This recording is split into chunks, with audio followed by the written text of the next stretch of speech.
Does anybody else hear that noise? Does anybody else hear that noise?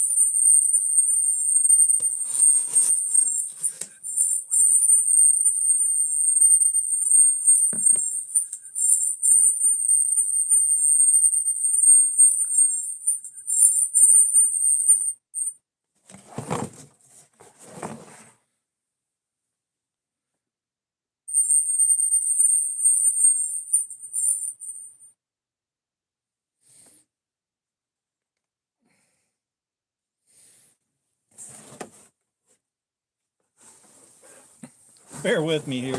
This is going sideways fast. Can't have nothing nice around here, guys. All right, we're gonna go into Cardboard Slayer and see if we can wear this rainbow finish off, or until I get sick and tired of it.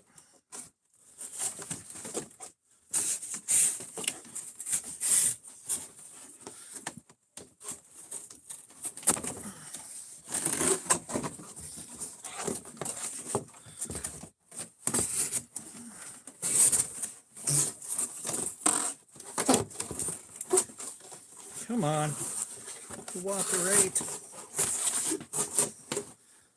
Cardboard's not happy right now. I think it knows it's gonna die. Okay, finally got a piece.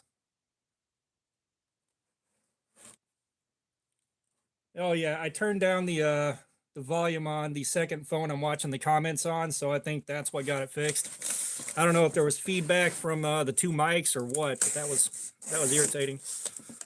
So this is just how I've been doing Cardboard Slayer on the Super Budget Showdown, is just taking these guys and basically doing this like 500 times. However, we don't have to count them today.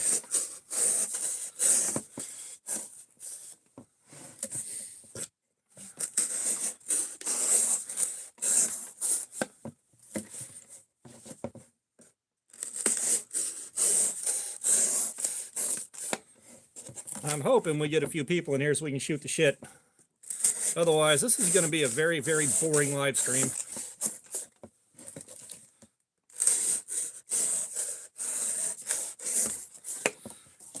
This thing still cuts pretty good after season 1 of Super Budget Showdown.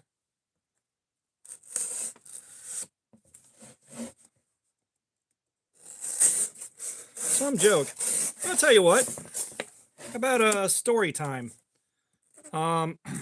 So many moons ago, I think this had to be back around 2004 maybe, I worked for a company called Scott's Lawn Service doing the same thing that True Green Kimlawn did, spraying yards. And they had me out in the boonies, parts of the state where the property value was going up, so they were putting in tons and tons of new developments, but there was nowhere to use the bathroom. There was nowhere to grab something to drink without basically making a 20-minute trip. And I was expected to be on a yard spraying every 10 minutes. You know, that's the kind of pace they put us on. So I don't know if you're familiar with the hand can sprayers. You know, the little 2-gallon can you pump the top on and then you spray your weed control out of it. But I think we had 3-gallon hand cans, the professional ones. And we had backpack sprayers, but everybody broke theirs, and I was the only guy there that knew how to fix them, so I was the only guy there that had one. But they put one of the hand cans in my truck, and of course that broke immediately. It was already something someone else broke, and they're just like, here, you have it, because I didn't like the managers. The managers did not like me. We were at war for a long time, and so I'm out there, and the truck has a little bay. And it's got a door on it where you keep the spreader, the bags of fertilizer, all that. And it's just tall enough for me to fit in, so I start using that hand can as a urinal. And I think it took about a month and a half for it to fill up past the 3-gallon mark all the way up to the top. I still have to use the bathroom, so I got to figure out what to do with this thing. And I end up taking it, and I pour it into the 400-gallon weed control tank. Sit there, let it run, agitate, get it all diluted down so that it's not really a problem. You just know it's there. I'm like, all right, fine, that works. And I proceeded to use the portable urinal and put it back where I got it from. And for the entire rest of the day, I was spraying yards. Every time the wind picked up just a little bit, every single dog in the neighborhood went completely ballistic. Just that whole afternoon, like I was enjoying it quite a bit because like I'm sitting there trying to think of what kind of apex predator they're thinking is stomping around their neighborhood at that point in time. It was absolutely hilarious. But you know, it's just I've led a very interesting life when I remember the stories. And I'm trying to think of a joke that won't get me banned from YouTube. Like the persona on the videos is definitely very different from the persona in person. Yeah, that job sucked too. Like the managers there were absolute bullies, and they really, really, really were abusive to everybody that worked there. I mean, they were nasty, and you know, I didn't take too kindly to it, so you know, I proceeded to give them absolute teetotal hell at every possible minute they had to deal with me. And apparently I pushed farther than I realized. We had one guy that worked around the old stadium in Atlanta. And if you don't know any different, the areas around stadiums are always ghetto as hell. They're dangerous. And that area was notorious for being extra dangerous. So this dude always had a piece on him. And so they made sure he was in the room with them when they laid me off. I'm not sure what they expected out of me exactly. You know, I was so relieved when they laid me off that I forgot I had bills for about 3 days. And I didn't realize what they'd done for years. It was like, I like the guy. He's a guy named Lewis. And he was cool as hell. Like, I loved hanging out with him. I loved shooting the shit with him before we got out and started spraying, you know, when we had rain days and hung out in the shop. I really liked the guy, but I didn't realize why they had him in there until years later. I'm like, wait a minute. They had him in there because he was armed. Were they that scared of me? Like, I mean, I went to absolute war with him. And the only reason they couldn't get rid of me is because I was the only one there that knew, you know, lawn care, tree shrub. I could handle their manager service calls when they didn't feel like going. And sorry, I think I was one of the last 2 people there that had been there more than a year. They like basically got rid of everybody. They found just the flimsy excuses to fire everybody that was getting paid too much because they'd been, you know, they belonged to the small company that got bought by another company, and then it got bought by another company, and then it got bought by Scott's. So they were making good paychecks. And at some point, corporate's like, you can't be paying these guys this much, get rid of them. And I mean, it took them about 3 months to fire everybody except me, him, and I think one other person. And those guys were gone. And I watched it happen. I'm like, how am I not fired yet? But I also came back to the shop late as hell every day because I was doing all the things all the time. You know, taking care of, basically trying to prevent service calls and getting sent back out to someone's house for free. Because that's time I didn't want to spend. But, God, that job was absolute hell. And I got hit with the Wombo combo, too, because my ex-wife, when we went to buy a house, she picked one way out in western Georgia, like 20 miles from the Alabama line. And our shop was about 30, 45 minutes away from Atlanta. So in the morning when I left at like 2 a.m., you know, I'd have maybe a 45-minute to an hour drive. But if I left at the wrong time in the afternoon, that would be a 2.5 to 3 hour drive home, you know, after being in that truck for 12, 13 hours trying to meet production goals. And, oh, God. Yeah, that whole thing sucked. Like, you really need to pick and choose your jobs carefully. Oh, God. I have PTSD from that place. And speaking of which, if you ever go to work anywhere and you hear someone utter the words Chinese overtime, walk immediately. If you're not familiar with that, they basically, when you went into overtime, they paid you a half hour of pay for every hour you worked. And after a certain number of hours, I think it was like 5, they started prorating the hours. So they became worth less and less with every hour that passed. So you could work like, you know, 5 hours at $7 an hour. Or like we do, you'd work like, you know, 10, 11, 12, 13 hours overtime, and they'd be worth like 70 cents a piece. And the only reason I stayed there is I couldn't find another job that paid enough to keep us in our living situation. I put myself in a real bad corner with that mess.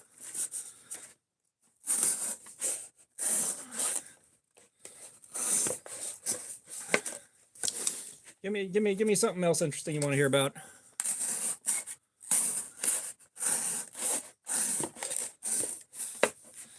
Come on, we gotta have something. Aha! Hi, Josh 33025. We are currently going in on Cardboard Slayer with this gas station goodie right here. I'm trying to see whether or not I can wear through the rainbow finish on it. And I figured this is a good time to hang out and see if some people showed up to kind of goof around with while I'm doing this. And I'm trying to think of life experiences I can share that won't get me kicked off of YouTube. I know there's a ton of them, but just like they're not coming to me right now. You know, you think about something and your brain just goes blank on you.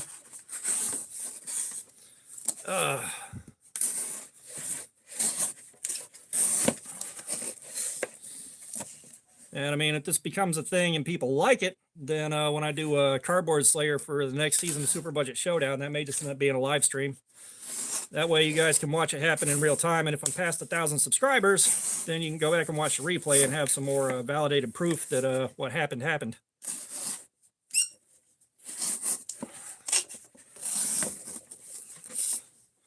Which I already know what I'm going to do for the next Super Budget Showdown, but I am waiting a while on that because that Temu stuff really sucked. Like I wasn't playing that up for effect.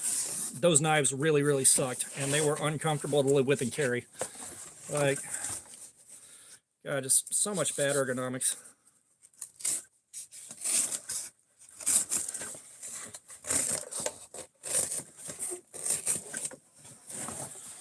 All right, do my bidding.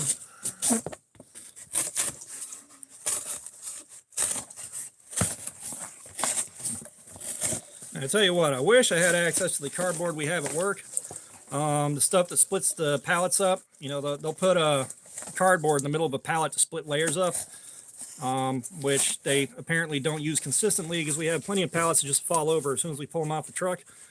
But that stuff is extra thick, extra crusty, packed with dirt, and that stuff will wear an edge out in no time flat. And that would have made Cardboard Slayer so much faster and easier to deal with because, you know, those 500 cuts are basically on Amazon. This one I think cost around 13 bucks, if I'm not mistaken. That's one that I picked up off eBay. If you haven't seen the first season of Super Budget Showdown, this was one of the ones I picked up towards the end of the series to get in there. And part of that is, you know, it looks goofy. It was the right price. And, you know, I wanted to throw some variety in there. And I like the blade shape on this. You know, I do like this kind of straight razor-esque vibe. One of my favorite knives that I had for a good few years was the blade was shaped like this and it had a lockback on it. And I carried that thing everywhere. And then finally it snapped predictably right here at this deep choil because I had the same deep choil and it finally went one day after beating on it. But yeah, I think it was like 13 bucks-ish. And they had other options. I think one of them had Paca wood or something like that, but I had to get one of the rainbows for the showdown. And yeah, you do get what you pay for. The Temu knives, you know, the blade steel, I also didn't play up the durability of the steel. You know, those guys took honest cuts because those cuts are coming here, push all the way down the length of the blade, make sure to get the whole thing, and then start the next cut. So like that would have been 2 cuts right there. So they did go through about 250 feet of cardboard a piece, and I cannot tell you how long that took.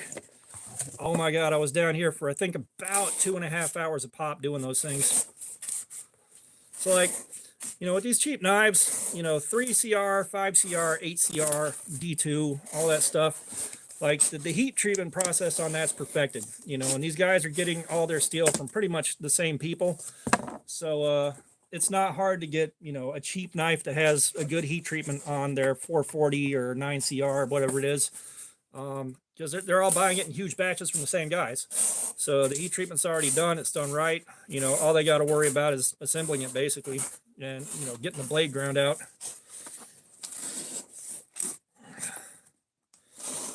This thing is becoming unhappy now. I already beat the edge up a bit on the Super Budget Showdown doing its Cardboard Slayer. And that was with cardboard from work, the really tough, nasty stuff. So it's seen some abuse. Now, the first season, they only got pushed until they stopped shaving and stopped cutting copy paper cleanly. But still, that's kind of starting off at a disadvantage. And if I had an idea what to do with these, I would probably sharpen them up and do something with them. But this,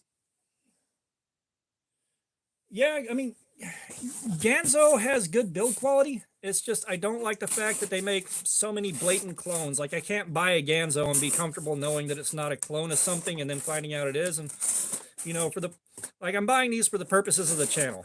You know, I have probably pushing about 200 knives sitting around the house right now from doing this. So if I buy something for the channel that turns out to be a clone, then there's no use for it. You know, I don't support clones. So, you know, those wind up being a waste of my time. But, you know, it's again, the 440, the D2, all that, you know, they're getting them from the same place everyone else is. So, yeah, that 440, that D2 is going to be good. You know, I've only seen, like, the first knife from the Temu Showdown. That's probably the first one I've seen that truly went totally out the window on so few cuts.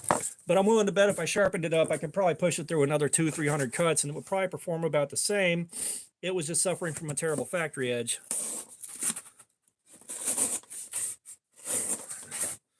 And of course, the edge profile on that also wasn't necessarily designed well or thought out either.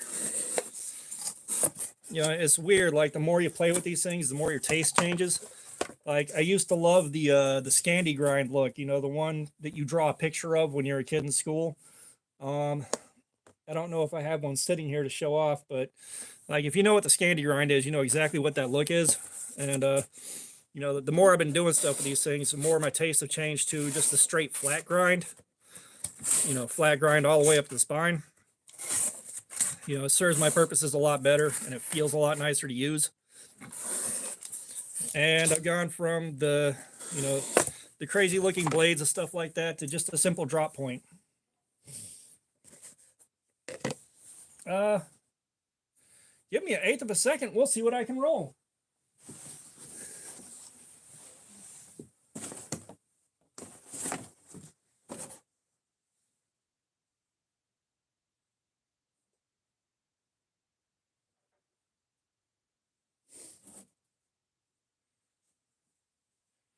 All right. All right. We are going to roll a 10. That didn't crit. Yeah, Spyderco does good on the full flat grinds.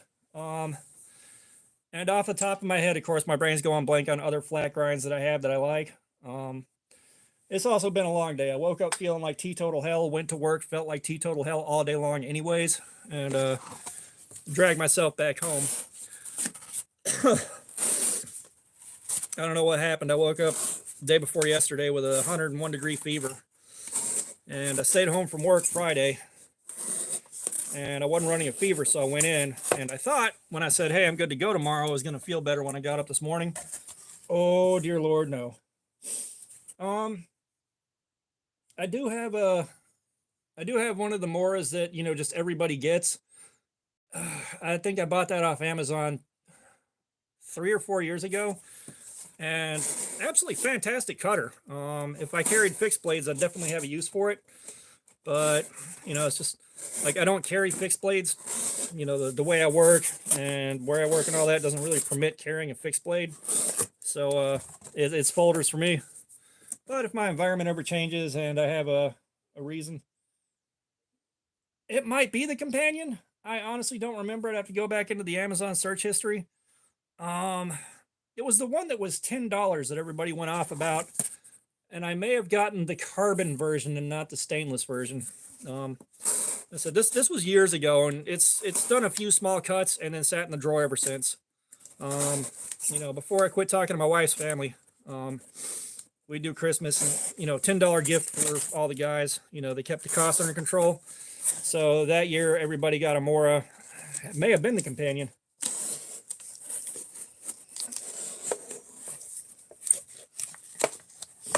It's not the 511. It's either the Companion or the Robust. It's one of those two.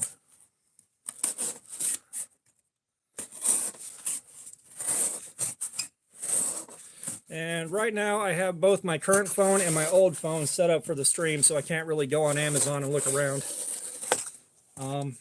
I have learned back when I was doing blacksmithing videos on a channel I abandoned.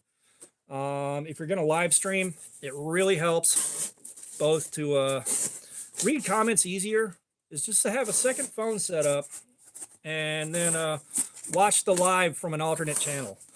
You know, and there's also like a 40-second delay or so when you drop a comment and I see it, and the second phone has that same 40-second delay, so it feels more like I'm in tune with you guys and talking instead of waiting for a response for, you know, a minute and finally getting back to you. Which, you know, not much of a problem here, but, you know, if I had, you know, 15, 20 people all typing at once, you know, your comment would definitely get lost. That's part of what happens with the bigger live streams and why your comment doesn't get seen. But I kind of miss doing that. But I haven't been in the shop doing blacksmithing stuff in years, so I haven't really had a reason to do that. And honestly, if I go back into the shop, it's just going to be for me, do stuff for myself. There's a certain therapeutic value in the making of things. You know, if you can learn how to make something that's fun to make. Yeah, it's kind of wedging itself in a little bit, and part of that is the edge was kind of abused before I started this, and it's also a little bit of a hollow grind into a flat. So some of these cuts are going smooth and some of them just aren't. And you know, I'm not necessarily worried about the cut quality. All we're doing is trying to see if we can wear off some of this rainbow finish on this blade, because I always wondered what it would take to wear them off. I know harder cuts into like metal and sticks and crap like that would get to it eventually, but I'm kind of curious if cardboard will do it. So it seemed like a good idea to do this on a stream. But yeah, this thing is not happy with its life right now.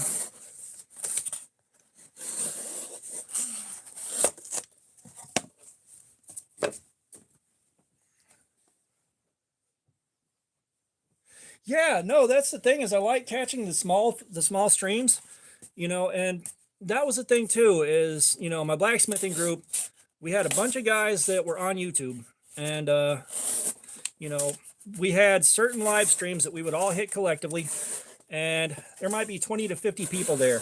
So we could all interact, we could all hang out, we could shoot the shit, and it was a lot of fun. It was very relaxing. I enjoyed the crowd there. And then some of the guys stopped streaming. Basically, the video stopped because they weren't accomplishing anything for us, and life got in the way. But some of the guys that did stick with the streaming picked up, you know, thousands and thousands of followers. So those live streams, like, they're so large and frantic, like you can't talk to your friend during those streams. You know, and a lot of these guys are personal friends of mine and people that I know and people that I've met in real life. And, you know, at that point, it's just like, why am I here? Outside of just saying I showed up. You know, one of the guys that used to do the streams that I'd hang out with a lot. And I mean, we had a bunch of running jokes on those streams. You know, I've been to his house. I forged a hammer with him. I sat there and we tried to figure out how to make our own ferric chloride from scratch. You know, he was on Forged in Fire, and a magnet that I made for him was on his hydraulic press in the background of that episode of Forged in Fire. You know, and he stopped streaming. Just again, life got in the way and other things happened. But you know, YouTube wasn't taking him anywhere. So you know, when you do stream stuff while you're making things on YouTube, right? But you know, when you're trying to make something and you're on YouTube, it takes about 4 times longer than it does to just sit there and make it yourself. Between trying to get the camera set up and catch good angles and all that, if you're not accomplishing anything with it and you're not pulling an audience, it very quickly becomes not worth the effort, you know. And yeah, like Metal Complex hasn't seen any of mine. Matisfaction. I've been on some of his streams. I've watched him, and I think it's because of my channel name. Like, he was amused by that, and a lot of times I'm just throwing jokes out there, just to kind of keep myself amused. He does see those. But yeah, I've seen some Metal Complex streams, and bro, it's like you're watching the end credits of a movie on fast forward, trying to read those comments. You know, like, I sat there, okay, I didn't win the free knife. Bye-bye. Yeah, that's what I was there for, was I wanted to get a free knife, and I didn't get a free knife. Let's not make it something it isn't.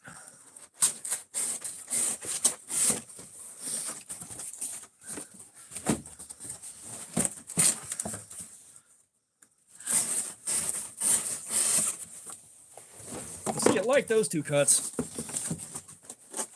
This for Cardboard Slayer is kind of weird. Like, your knife will like some cuts and really enjoy them, and then it'll hate the next 20 cuts, and then you get two really, really smooth ones, and then it starts to suck again.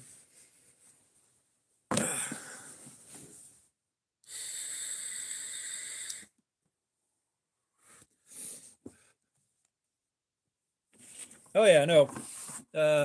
Shooting the shit with Maddie is great. If they're paying attention to the chat while they're talking, it's great. But of course, they're human beings. So you go on a tangent and then you don't see the chat for like 20 minutes and everything gets missed. It was like, I had so many solid bangers there. No one saw them.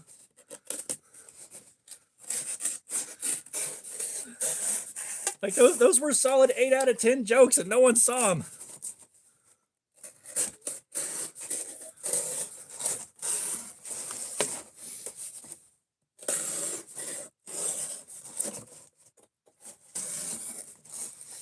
And this is kind of where I've developed a taste for the flat grind too. Is like, you know, the edge will cut smoothly enough, but then like you get far enough in and pulling it back out becomes a bit of a chore.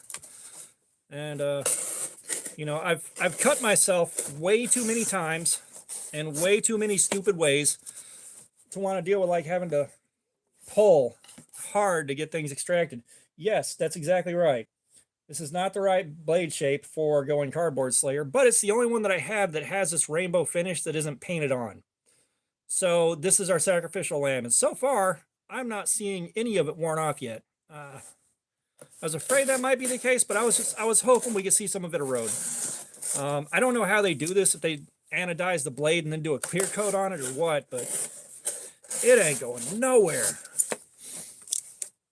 And I do wish like a good Spyderco, they do this to the blade, like a good blade steel, but do the rainbow on the blade for people like me that love things that are this silly. Like, that would be amazing.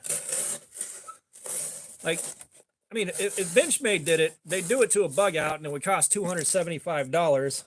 Wouldn't be able to buy that thing. But, you know, like, give me a Spyderco with a 154 cm blade and this rainbow finish on it that I can afford to buy. I'll be happy. That would be hilarious. However, I think Kershaw used to do so much interesting stuff, and like, I haven't gotten out of their sub $30 range. I really haven't. So my relationship with maybe a chrome dip, I don't know. I have to assume anodized. I have to. Probably electrically anodized. But yeah. But Kershaw, I haven't really had any Kershaws that just absolutely blew me away. Like, this is going in my drawer and I'm gonna have to talk myself out of carrying it on a regular basis to make room for other knives. But I also haven't bought anything over, I think, around 30 bucks by Kershaw. Same thing with Gerber. And Schrade, I think the most recent Schrade that I bought myself was around 45 bucks, and that was years and years ago. And I think part of the reason, you know, rainbow stuff like this doesn't really happen is because, you know, a lot of companies don't want to deal with the divide and the hostility over them doing something like this. You know, guys that take themselves a little too seriously and gatekeep a little too hard. oh, you can't buy this, it's garbage, it's got that rainbow on it. Like, no, let me be happy and shut your pie hole. It's kind of like the Desert Warrior knives. A lot of guys are absolutely fanatics for them, but when you hear someone complain about them, oh yes, they will complain. And I'd love to have more than just the one Desert Warrior, but for me, that's kind of a pointless expenditure on something that I already have one of, when my money needs to be going elsewhere.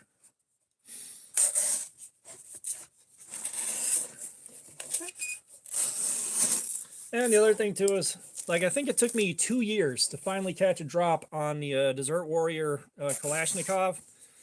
And with that much waiting and then having to jump on it when I didn't have any money and, kind of put myself out of whack for the rest of the week over it, I don't want to use it and beat it up. I have 2 other Kalashnikovs that I can use for that. So it's like, do I really want to buy another one that I'm not going to carry because it took too much effort to acquire? Oh, this thing doesn't like that cut.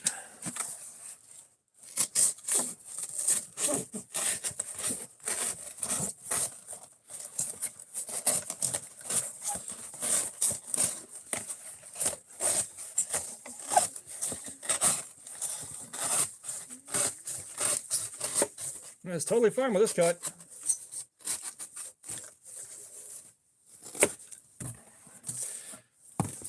I think I've seen a video on the Bel Air and completely forgotten what it was.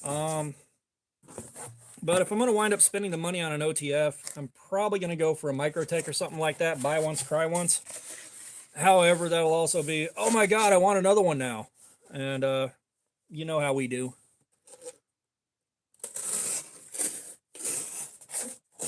No, the last Schrade I bought myself was the Schrade Viper OTF. That's what it was. And, it's a single action, and you really have to learn how to use that single action one-handed. I can do it, but I have very large hands. Like these are, you better be wearing extra large gloves or your day is ruined. So I can get away with it, but if you got smaller hands, there's no way you can do that. And I mean, the thing is, the lockup on it's good. There's less rattle than I've seen on some nicer OTFs when the blade is deployed. But yeah, it's a single action. But it was on sale for $40, and I think that it's worth exactly $40. It is not worth full retail price. If you're gonna start going up over like $50, just throw a few extra in and get one of the better ones. Why would you waste your time on a single action unless double action was completely illegal in your area?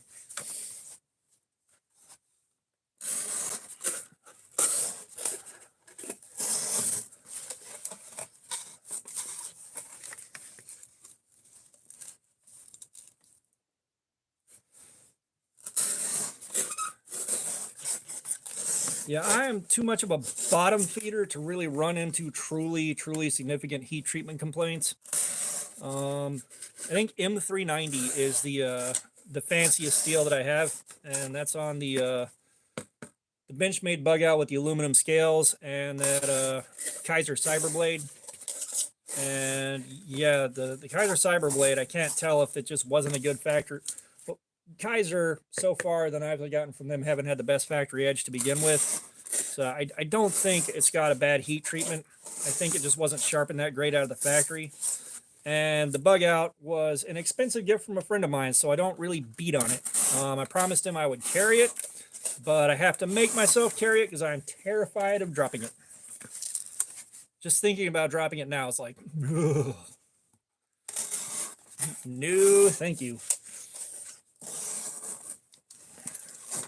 And I apologize for the vertical screen. YouTube decided I can't turn the screen into horizontal or landscape. I guess because I have less than 1,000 subscribers. Hinderer. I've seen those in some of the more bougie Facebook groups I'm in, but I've never handled one. I'm in one Facebook group where guys are constantly posting buy-sell trades on knives that are $2,000 plus. I'm sitting there looking like that. I ain't posting a picture of shit. I will tell you I'm broke, but I will not show you how broke. No.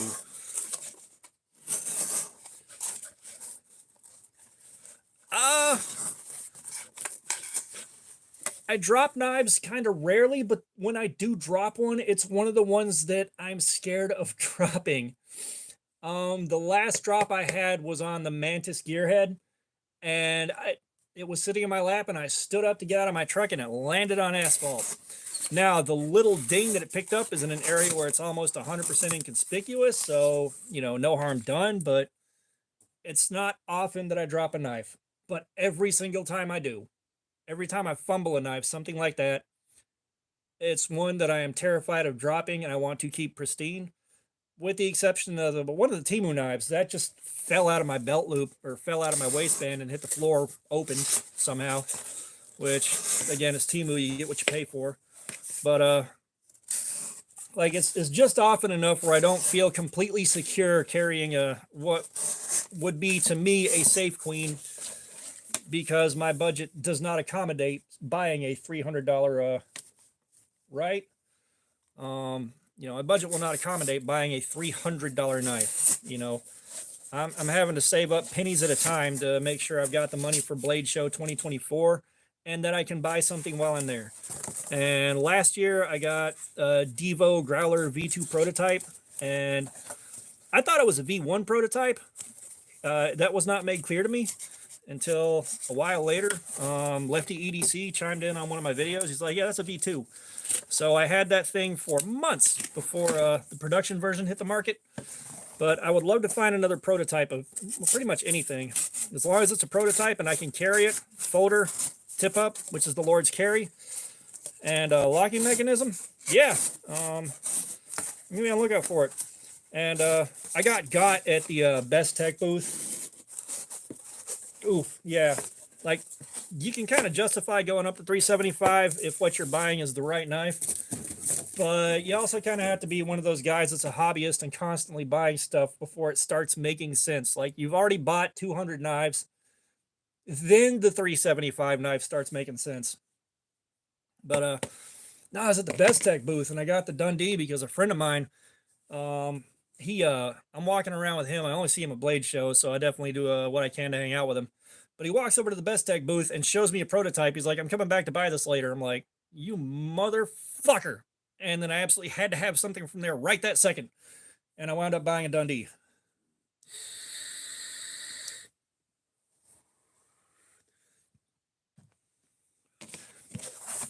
All right, let us slay more cardboard.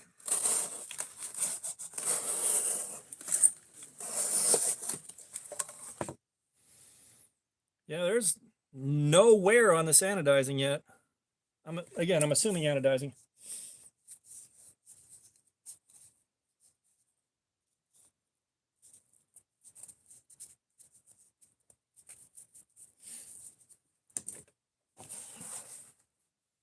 Come on, 1977. That was a pretty old joke. We gotta do something a little newer than that. Yeah, I don't know how many knives I'm in right now. I need to count them at some point.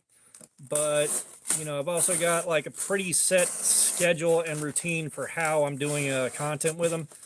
And right now I've got the backlog from Super Budget Showdown. Stuff that came in while I was doing Temu Geddon. And I got to work my way through that, which, that's 3 days of carry time and just general use to see how it fits my, my environment, my lifestyle, the way I use knives.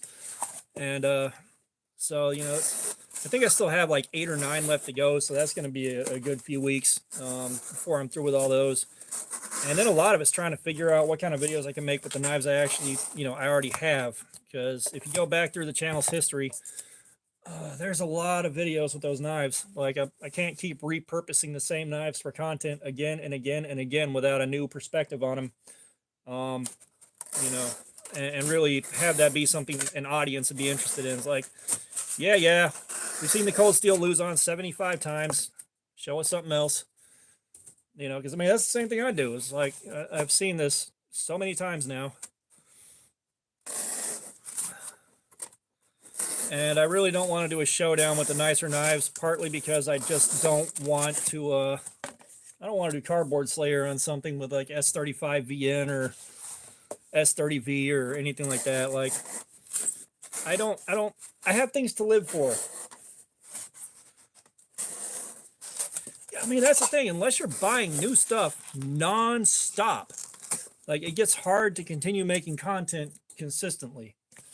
And like I keep hoping maybe at some point I'll get like a company that kind of wants to go in with me on these and send me stuff to try out, even if it's not to keep. But I'm not there. It's not something you do with a channel that has like 776 subscribers. Like I'm hoping at some point we bust over 1,000. I think once you hit that 1,000, things start picking up a little bit, and the algorithm smiles upon you a little more, I think. But I could be wrong about that.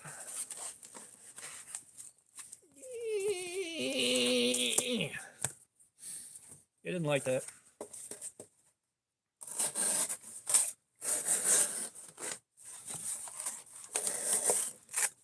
Yeah, now it likes these cuts. It's the weirdest thing. It's part of what I fight with a cardboard slayer, is trying to get them to consistently do good cuts. Totally fine with that one. So I'm pretty sure it's just my cutting angle and edge alignment when I'm doing this. I think we also saw with the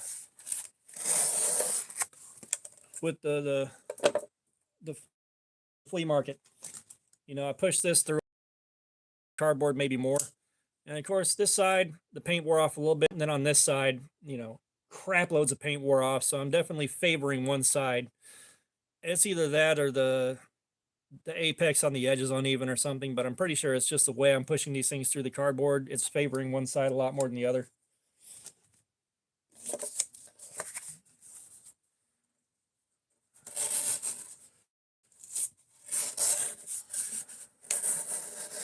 Let's see, jokes. That's one of the things too. Like, it's hard for me to put jokes together. Like, my jokes are always reacting to something. Like I got something in front of me happening that I can react to, then yeah, I got jokes. Or if I've taken a minute to think about how I'm going to insult somebody.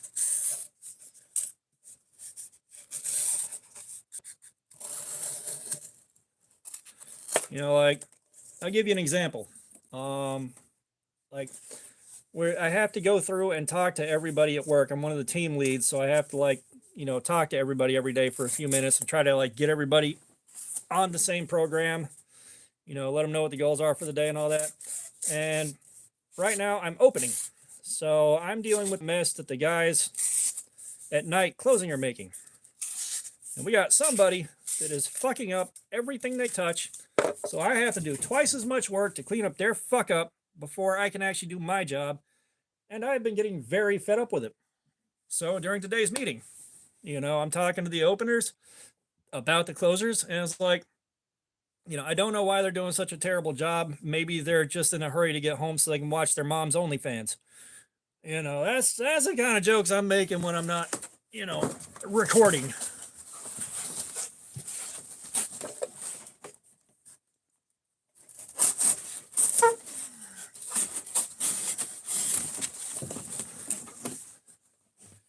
And yeah, I don't have a sharpener set up where I can really get to this fast enough to make a difference. And again, I'm not worried about how clean the cuts are. I'm just worried about the wear and tear on the finish. That's what we're going for here.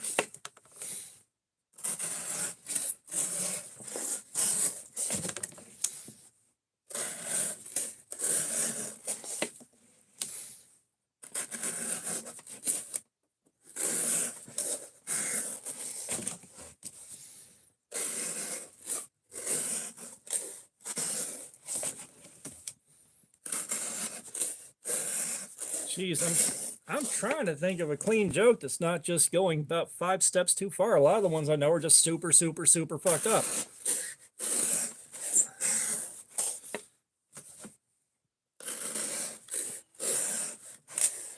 I'm not sure how long I'm going to be streaming for. Like, this is either till I get sick and tired of cutting or we start seeing some wear on this. I didn't have a set goal in mind.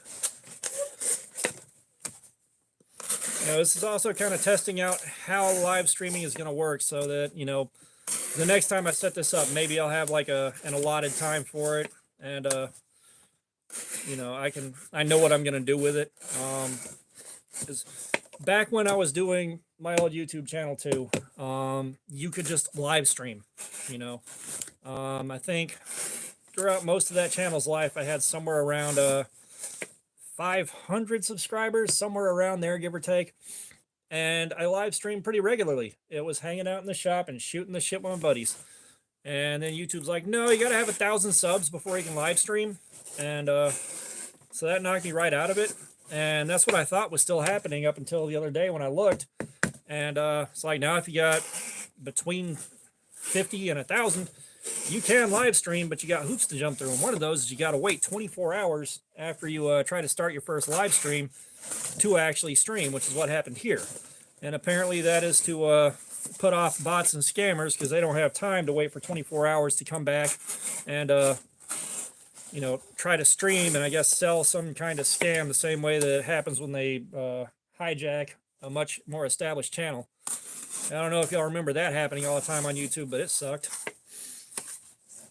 You know, I went to watch one of my favorite channels at the time, top10s.net, which was just, I will watch the crap out of top 10 lists.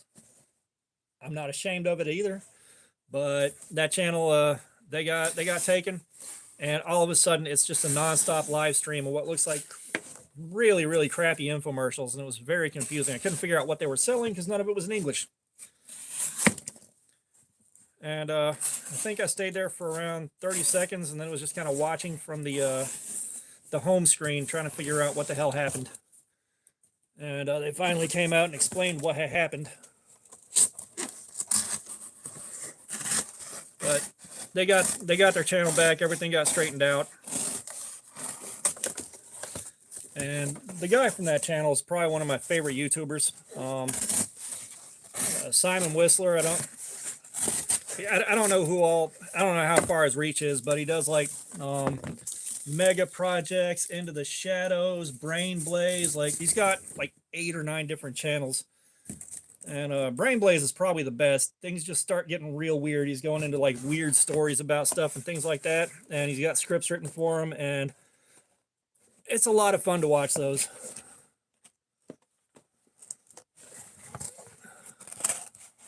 Yeah. That didn't deserve to live there.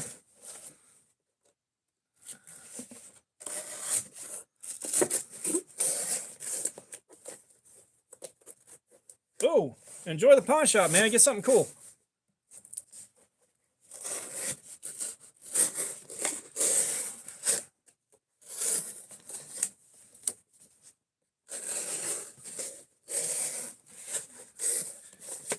You ever feel that awkwardness when you're invested in a live stream and you've been sitting there watching for like 3 hours and you feel like you just absolutely have to say goodbye or someone's going to get offended? I don't know if that's just me, but like I'm still not comfortable with just dipping out. Like, I gotta say, all right, guys, I gotta go, or something like that. And even if I'm tired of watching even if I'm tired of watching the live stream and just want to go, it's like I gotta think of some kind of excuse. All right, guys, I gotta go. I left my microwave in the oven. Just, you know, something. Yeah, mate. Get down to that pawn shop, dude.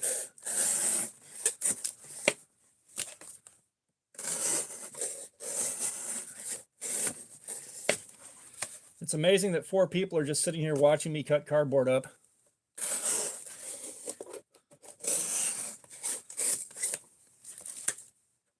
Yeah, so I'll probably end up doing a community post going into the next season of Super Budget Showdown and see if everybody actually wants these while I'm doing Cardboard Slayer or not.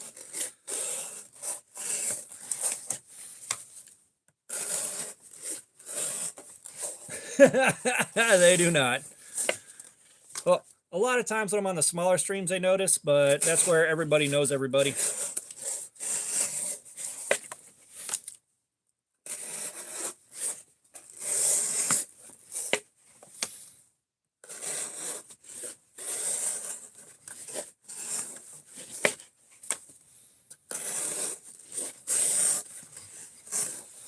And I think until I hit 1,000 subscribers, the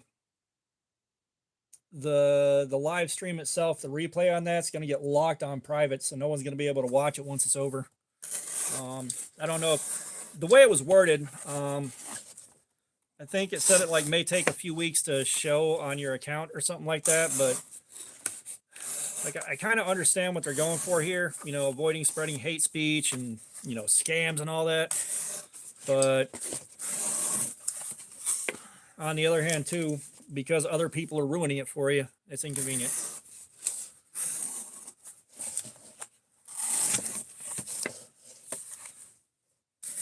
Although, if you're out here running scams, I don't think you're really a person. There are some people that aren't actually people, and I'm not going to get into that here because YouTube.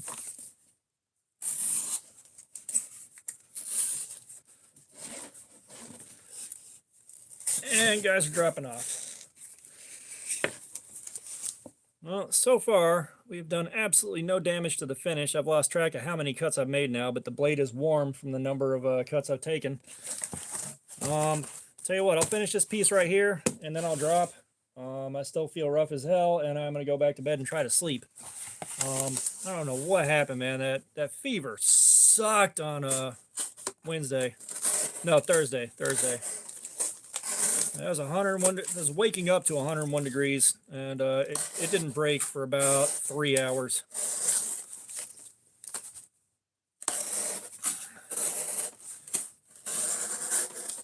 And I thought I was going to feel better today, but no. Well, we're back up to 4. Hi, random internet strangers.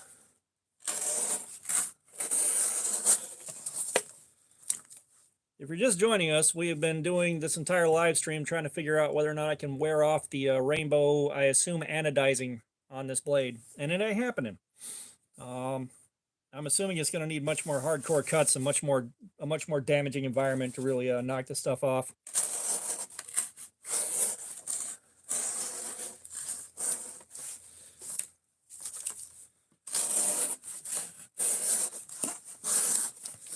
Let's get the comments active. Come on now. This isn't a YouTube Yule log. Like, there's no reason to sit here just watching cardboard getting cut for an hour.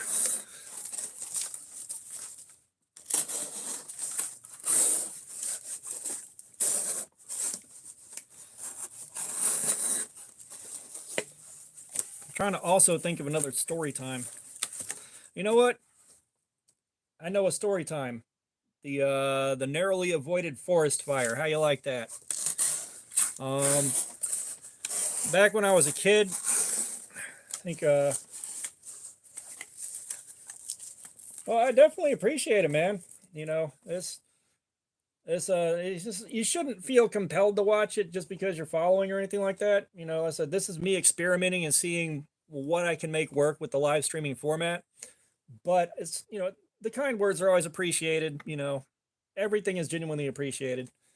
You know, it's like, it's kind of hard to articulate, but, you know, having some kind of an audience that gets something out of this and responds to it is gratifying. And, you know, I stay pretty humbled about it because, you know, it's not like I have the last word on anything or the last opinion on anything or even the most important opinion on anything. But, you know, it's cool that people watch and get something out of it.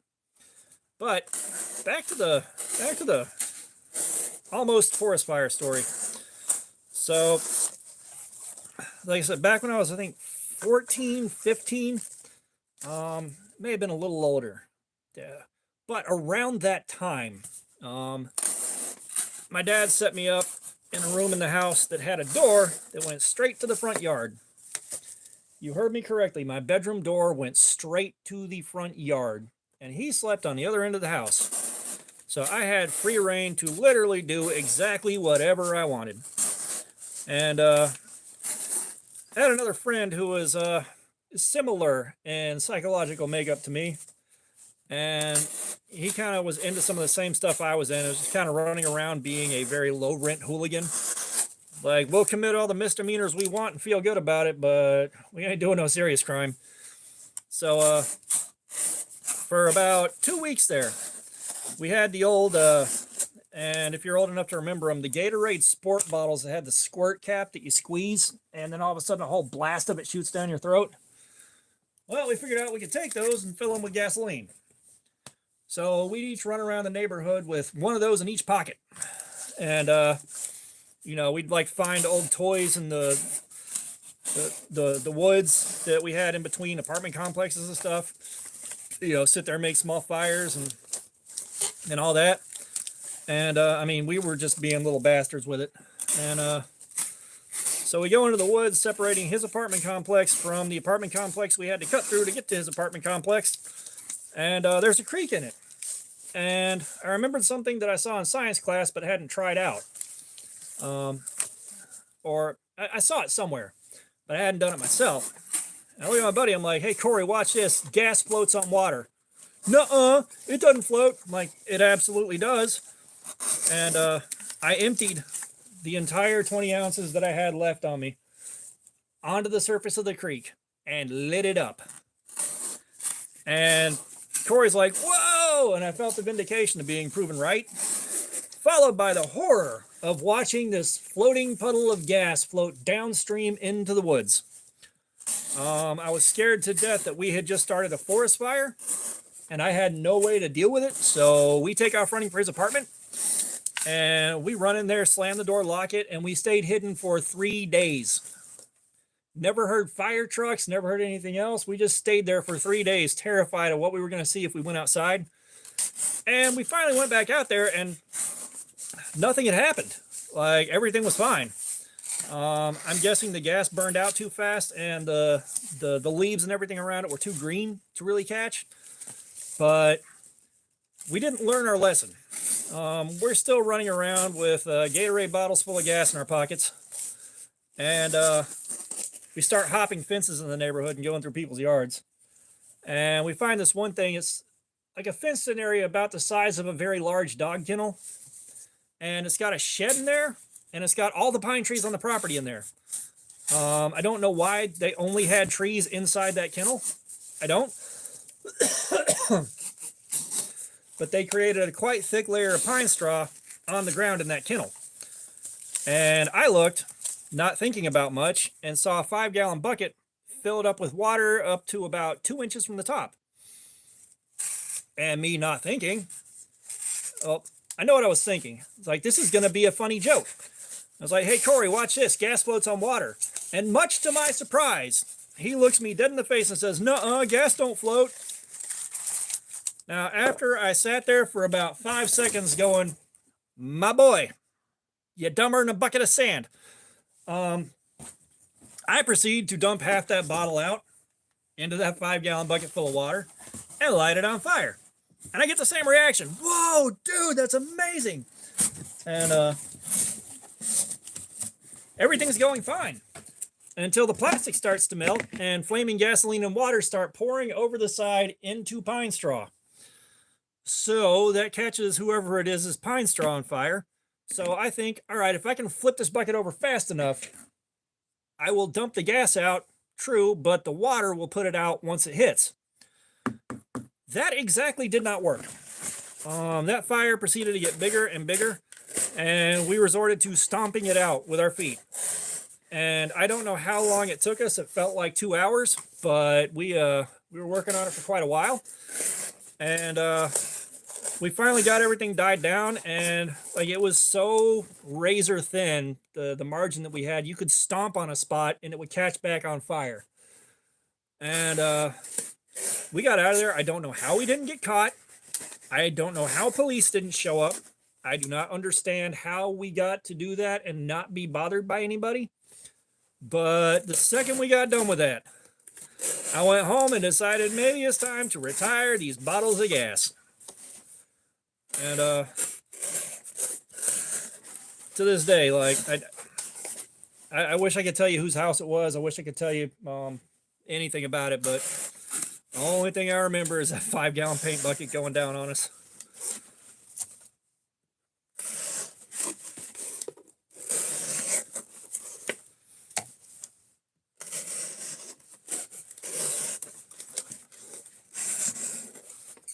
Angela, what's going on here is I'm just cutting cardboard until I get tired of it, and I'm trying to see whether or not I can wear away some of this rainbow anodizing on this blade. I've been going at this for a while. I'm not sure exactly how long, but it's not wearing off. So now I'm just going until people lose interest or I just get too tired to keep going. I've been sick the last couple days, but I wanted to do this, and I told somebody on the community post that I would be here if YouTube allowed me to live stream. So here I am.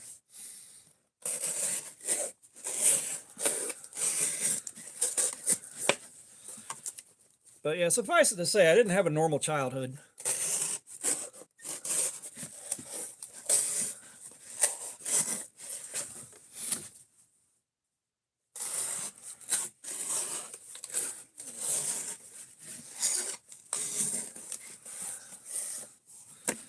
There was one, what was it? It's either the tail end of middle school or the beginning of high school. I had some friends, and we hung out all the time, spent all of our free time together. And yeah, right. I really wanted this to start wearing out. I did. I'm kind of curious because these things have always mystified me a little bit. Like, how durable are they actually? And I'm pretty sure if I put them through an abrasive environment, Ugh. I'm pretty sure if I put them through an abrasive environment, started pushing through branches and doing like stuff you're not supposed to do with something like this, it probably would start showing wear and damage. The last blade profile I had like this with a choil like this snapped because of me doing that exact kind of stuff with it. Beaver Baron, what's up? We're slicing up cardboard, and I'm talking about something that happened many years ago. So yeah, it's the tail end of middle school, beginning of high school. I wish they made nicer stuff that looked like this, honestly. Just give me something like some good D2 or 154 CM, good materials, good fit and finish, ball bearings, something like that. I'd love it. But yeah, tail end of middle school, beginning of high school. These three guys I was friends with hung out all the damn time. And I got held back a year just because problems. That's a little bit too dark and messed up to get into here. But yeah, there were some issues present. So I get held back a year, and looking back on it now, I was definitely a complete spaz and a bit insufferable to have around. Like, I get that, but I get to my first day of high school, and the one guy that I was the closest with, I walk up, I'm like, dude, what's up? And he's like, yeah, we can't be seen with you now. We have a reputation to maintain. You need to get lost. And then he proceeded to pick fights with me at every opportunity, particularly when we were riding the bus. And at that point, I was so confused and hurt that I was fighting back. And we keep getting kicked off the bus. And his mom thought I was starting all the fights. So she had a huge personal grudge against me. And that was just a consistent problem for the longest damn time. And that's kind of part of the story. But I had other guys to hang out with in the neighborhood. None of them were terribly smart.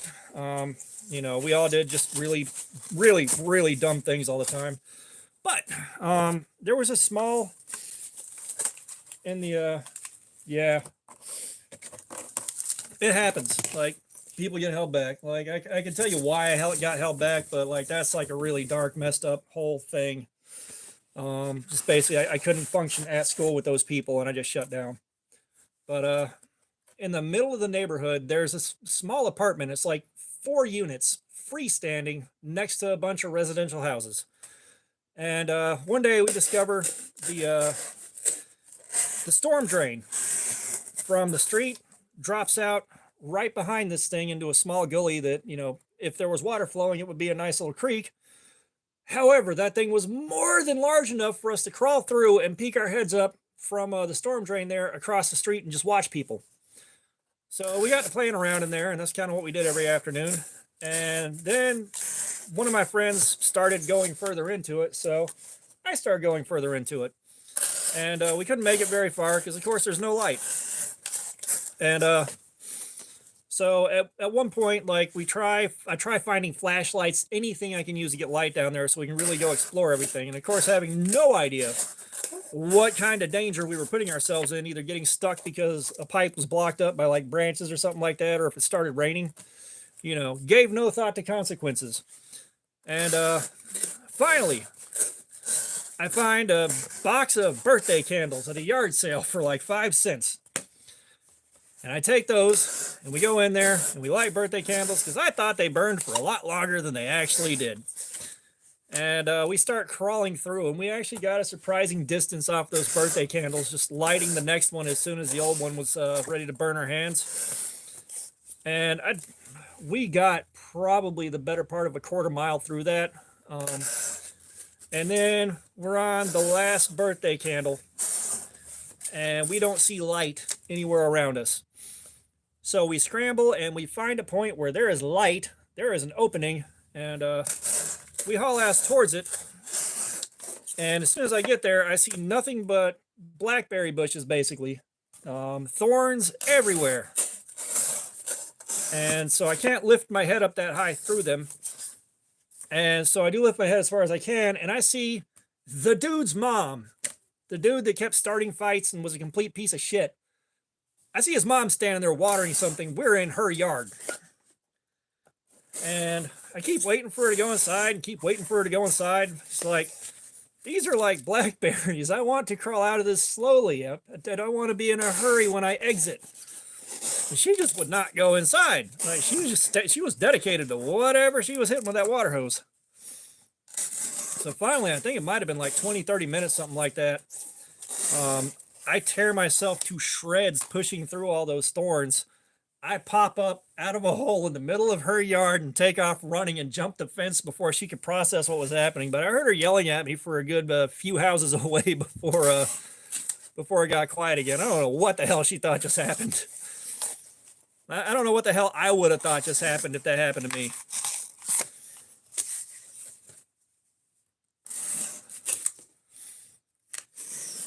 Remember, folks, this is what we did before the internet. Which, to be fair, I think at that point I was also on the internet too. Like, I've been using the internet kind of as a way of life since like 1993, 94. Which, the old internet, that was the Wild West, man. So much stuff you get into.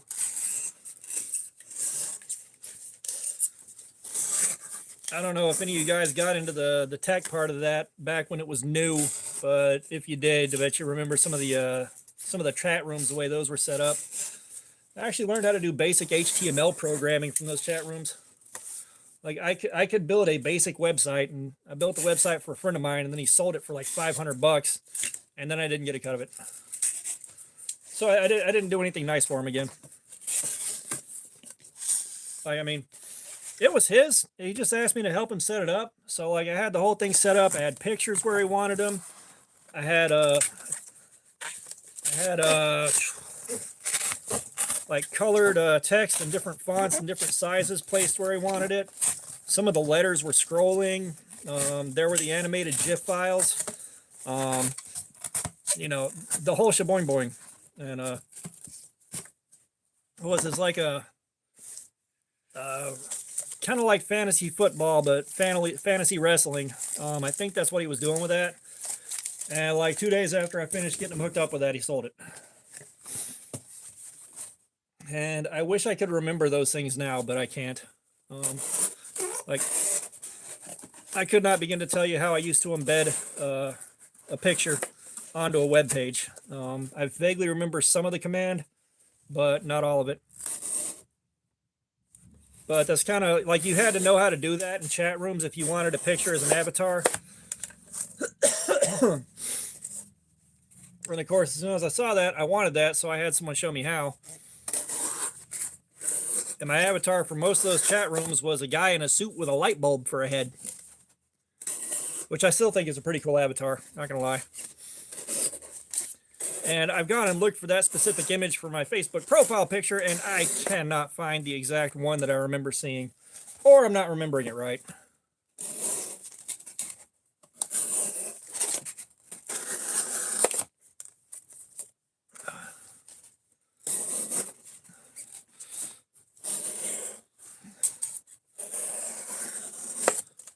Oh, God. I just remembered a service called 1-800-MUSIC Now, which if any of y'all are old enough, you know exactly what I'm talking about. It's an 800 number where you could listen to samples of the tracks on a CD before you bought it, and then you could order a CD from that phone number and have it sent to you. And a buddy of mine, again, early internet days, got a hold of a credit card number generator. Don't know how, don't know where from, but I got him to order me a bunch of CDs off of there. And when they showed up, I saw some kids running away on the other side of a field from the house. I didn't think nothing of it, but my product was no longer on my porch. So I hit them up again to reorder them. I didn't get some sent, and they show up, and then I spent like the next month terrified that I was going to get visited by the police for credit card fraud or something like that. It's like, I didn't go back to that. Like, I'll take the consequences of my misdemeanors that go home and don't come outside for the rest of the day. I'll draw the line there. I say that as if I didn't commit a bunch of felonies too. But they were always weird felonies.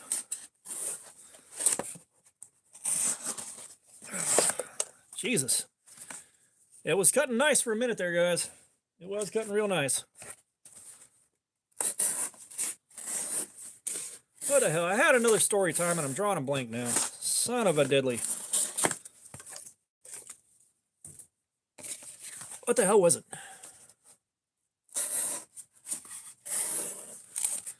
Let's see. I already did the giant rat story. I did the best time that I got kicked out of a place story on another video. What else was there?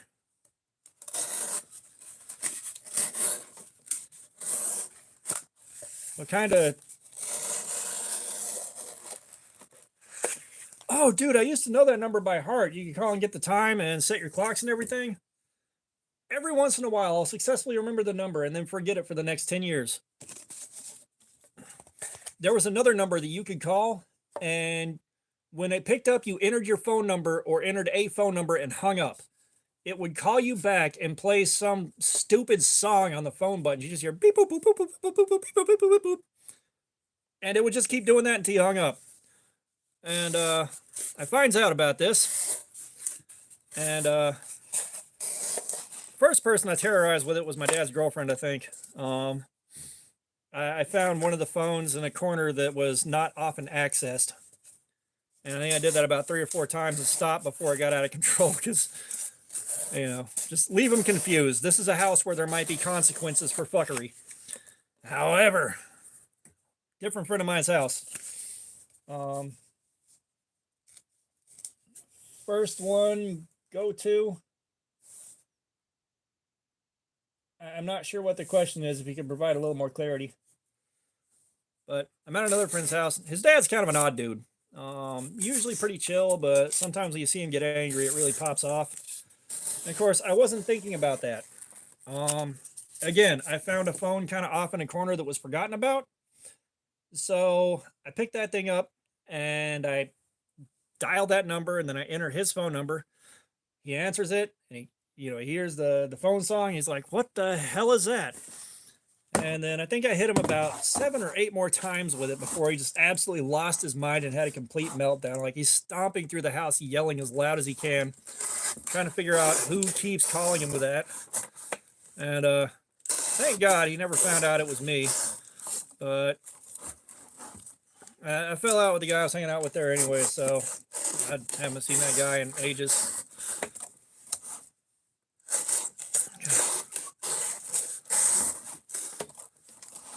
Jesus.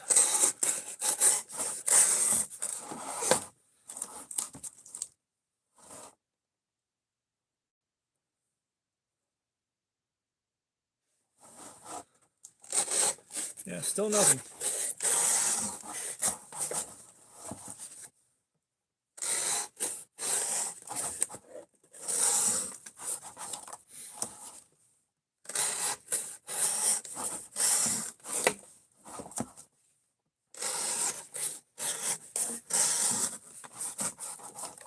Let's see, what else is interesting?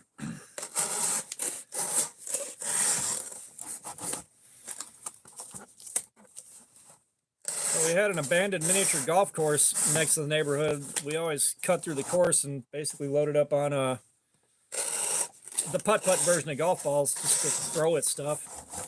And Corey is the same guy from the gasoline adventure. He's walking through one day, and he made significantly more trouble than I made. I was just kind of along for the ride on a lot of it. And he goes and looks at the building itself, which I hadn't thought to do. And the back door had been replaced by a piece of plywood with 2x4s nailed up around it. And Corey's like, let's break into this place. I'm doing the whole, I don't like consequences thing. So I'm like, nah, dude, let's just go. And he finds a wood splitting maul in a closet 2 feet from that door. And I was like, come on, man, let's just go, man. I don't want that smoke. And he winds back to that thing, takes a big ass swing with it, like 2 hits, knocks the plywood down. And of course, we're past the point where my hands are dirty with that part of it. And we go inside, and there's still arcade machines in there. There's still the stuff behind the ticket counter, which, if you're a little kid and you get to go behind the ticket counter and free reign on all the little prizes there, it's magical. Only these things were all mildewed. But we wound up tearing the inside of that place to shreds. Like the claw machine, I took the claw out of it and took the claw home with me and hung it from my ceiling. My dad never saw fit to ask where it came from.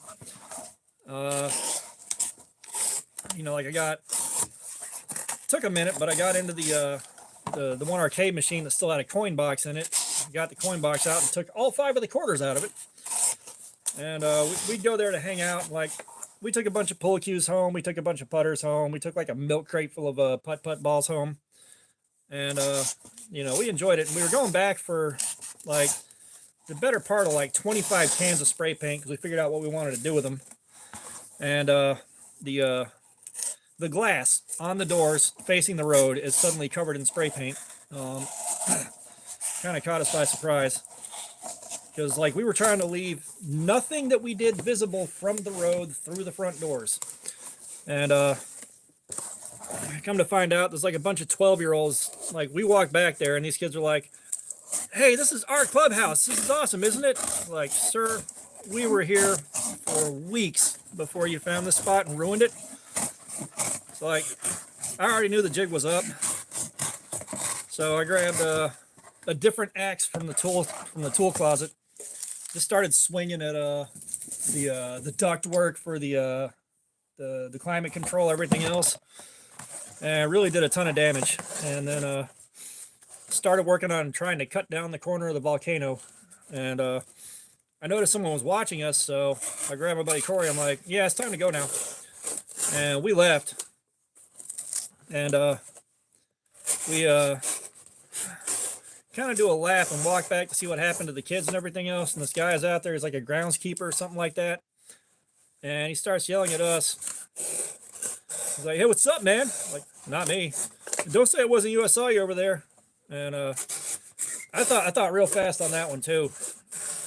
Because my girlfriend at the time ran away from home. She was in an abusive environment.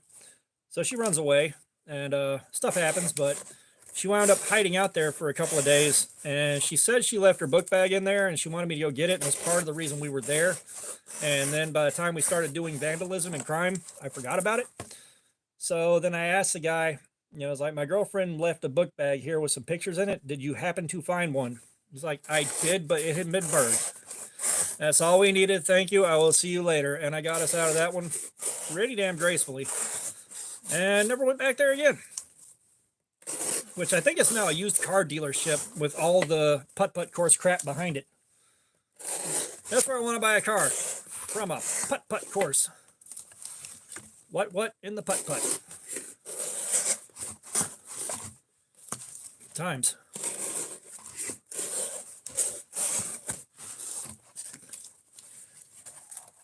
And the funny thing is we did all this stuff without the influence of substances before you get any ideas.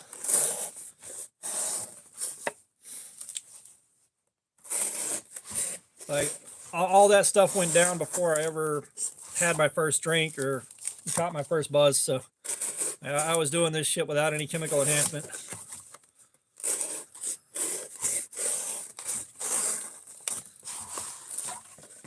I like to think I'm still that chaotic now, but I'm just a middle-aged man that's chunky and sour and says something funny once in a while.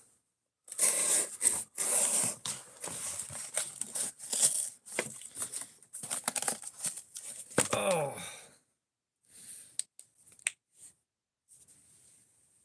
Fook doozy was cracking, man. We're trying to see if we can damage the finish on this with cardboard while I try to figure out interesting things to say.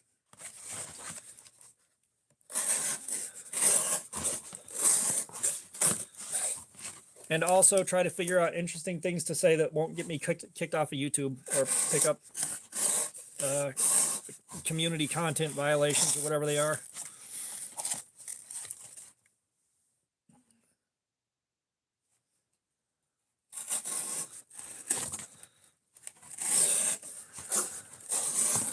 Yeah, some of the chaos after I started getting high, that was a totally different beast. It was, again, not committing felonies so much as just thinking of the most bizarre ways I could to mess with people. One of my favorites, and this is something you can try at work or anywhere else you have a reasonably solid bathroom door.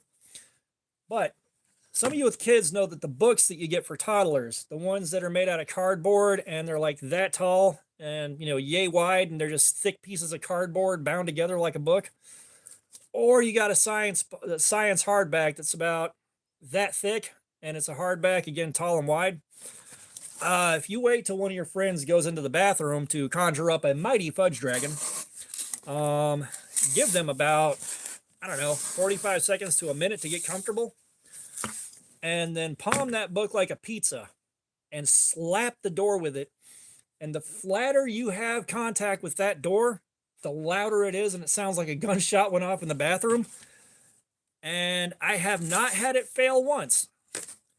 I hear a loud, "What the fuck?" And then, for I don't know what reason, they come out and insist on telling me how high they jumped off the toilet seat. Every single time. It's harmless, but fun.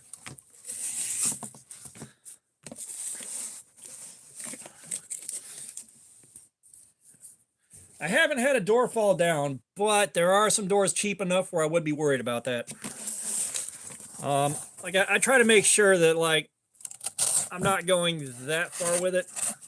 And a lot of times it was at my house, so I didn't want my own door to fall down.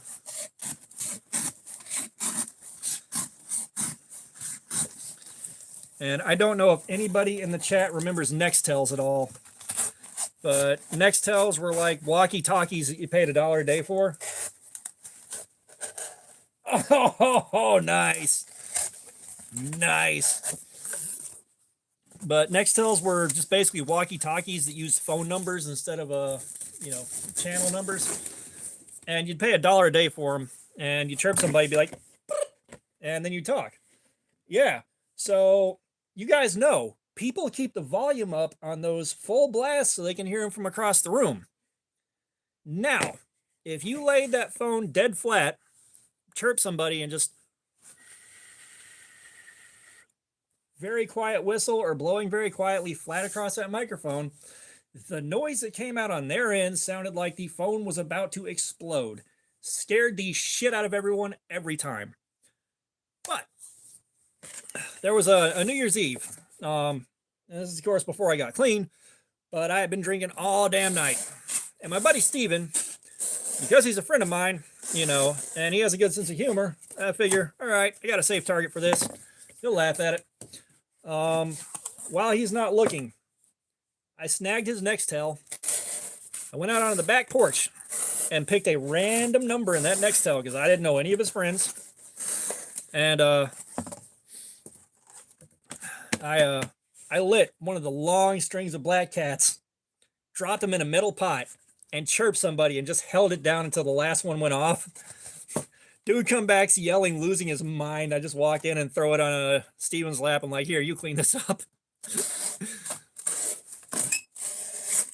Like, I do kind of miss Nextels, but good God, they'd be annoying now. It's like we used to pay for ringtones for our phones and try to find cool things.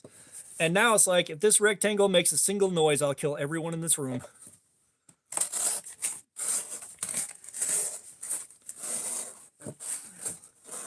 Like, I forget what, but something reminded me of those damn Crazy Frog ringtones from back in the day. Good God.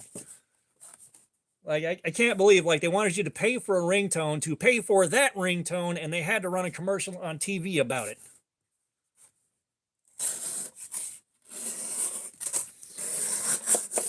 And I'm jealous of the guy that owned that property, because he probably made a killing on it. His grandkids ain't never going to have to work again.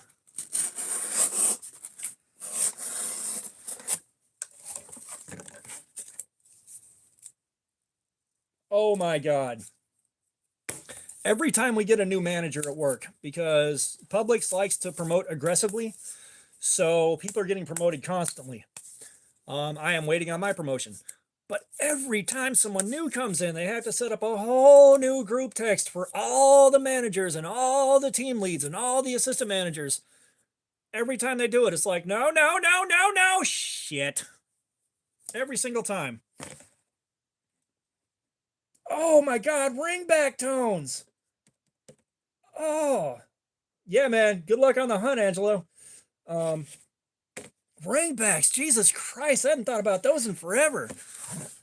I don't think they're still a thing, but that would be, I can't tell if that'd be cool or like the most annoying thing on the planet. I'm not gonna lie. It's like all the people I knew that actually paid for ringbacks were hood rat as hell, and it was basically a little bit of a conspicuous consumption. But like, I never had the money, and I didn't have a phone to do that with when they were a thing. Like, I got my first cell phone in 2010, if that tells you anything. That's what growing up poor will do for you. And that was a Metro PCS phone. It was a lot of fun to use. It was a Samsung Messenger 2, and it was basically an almost smartphone. You had basic web browser on it, but it was only still images on a screen like that big. And you could turn it sideways and slide it out, and you had a full keyboard for texting. And that thing, turns out, if you send someone a text, or basically, you can create a group text with the same person 10 times. And if you send that group text a message, they will get that message 10 separate times. So, I then discover that after you've sent that, all you have to do is hit on the directional pad down, then right, then enter to resend that text. So, down, right, enter, sent 10 texts. So, I would go messing with guys, and I'd be blitzed on painkillers, so I'd be spending like 15 minutes. Down, right, enter, down, right, enter, down, right, enter. And they get something like the better part of 500 texts that day, and the last 3 or 4 would come in about 2.5, 3 days later. I did not have a cell phone at the time where you needed to record a ringtone yourself off the stereo. I was way too tardy to that party. Like I just said, my first cell phone was in 2010, and I think. I don't remember. I don't think that one would take custom ringtones. You had to pick from the preset ones. But the next year, I got my first smartphone, which was the first smartphone Metro PCS carried. And that one, I made the mistake of setting my favorite song as my ringtone and ruined that for myself. So then for the longest time, my ringtone was the Benny Hill theme. Everybody loved it. Which, let's be honest, the Benny Hill music could make an orphanage fire hilarious.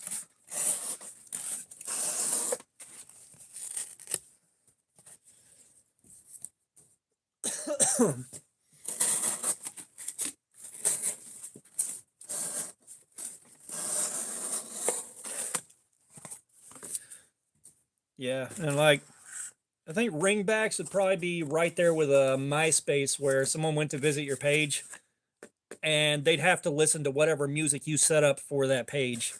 And it's, again, this is awesome while it was happening. And then if we went back to that now, it's like, as soon as you start hearing music you did not sign up for, it's like, I will kill everybody here. No, thank you. Like, I do miss what MySpace let me do. Um, but I'm not sure it really would have lasted too much longer than it did, anyways. Tom from MySpace really cleaned up on that one and made a lot of money. Oh, dude. So, the Benny Hill music. If you ever sit back and watch Mel Gibson's Apocalypto, all right, those chase scenes are fucking brutal. And I was hanging out with a girl. She's the girl that I met my wife through, and that's a whole long story by itself. My relationship with her was 1998 to 2011, basically. And we're still friends, but all the active parts, like, yeah, long story. But I'm sitting her down to watch Apocalypto, and I grab my phone. I'm like, hey, watch this. And as soon as dude gets a spear run through him and starts running, I hit play on the Benny Hill music.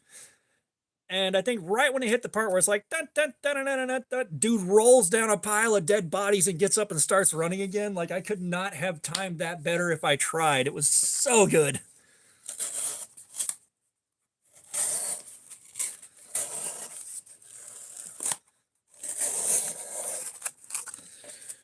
God, I need to watch that movie again. Like, Mel Gibson's garbage, but that was a good movie.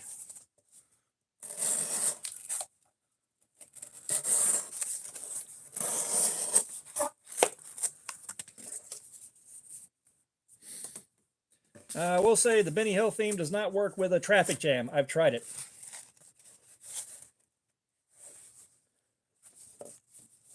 You know, that's the kind of movies I never actually watched. I feel like I probably should, but I never have. I think my limit with the old black and white stuff. Well, the old black and white stuff was Three Stooges, Dragnet, Car 54, Where Are You? Mr. Ed, and I think early episodes of Get Smart. Like, I have some experience, but all that's thanks to Nick at Night. And God, who remembers Nick at Night? We had everything. We were kings. So yeah, I learned a lot about like old television from Nick at Night.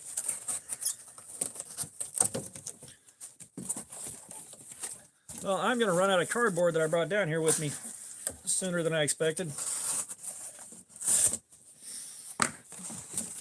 Pieces are getting real small.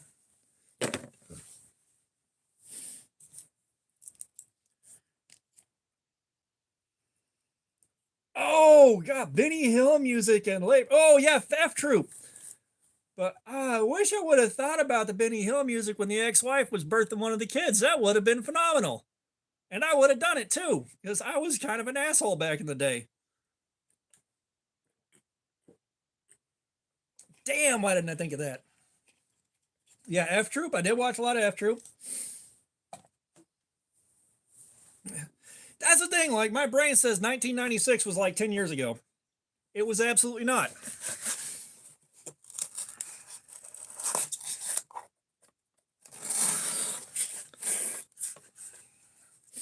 Yeah, Hogan's Heroes. I did see a little bit of that. That wasn't one of my favorites. But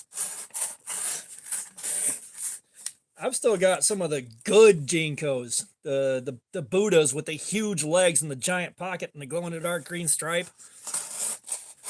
I actually wore those on a date in like 2012.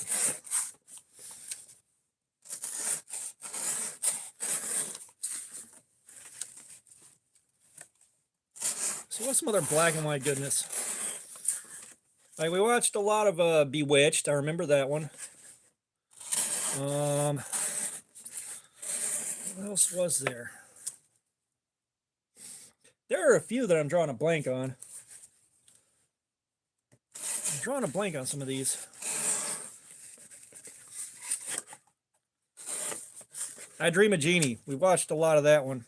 I wasn't in control of the TV. Yeah, Car 54, Where Are You? I barely remember.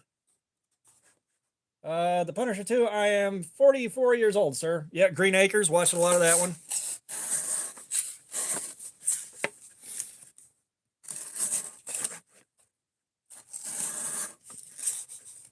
Beverly Hillbillies.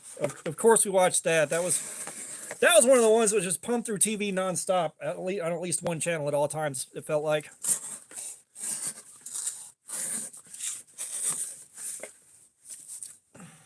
God, 1990. Who remembers Sobe when it came in the glass bottles and it was the nectar of God himself? Yeah, watched a lot of Bewitched. Like, it was kind of whatever the egg donor and her piece of shit husband decided we were watching that night.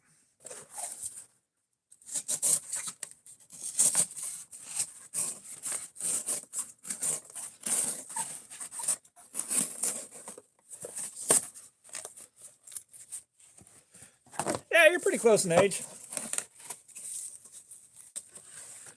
I lost my Sobe bottle collection, but what I did with them when I had them is I took the fiber cores out of highlighters and cut them open and dropped them in there full of hot water and shook them up.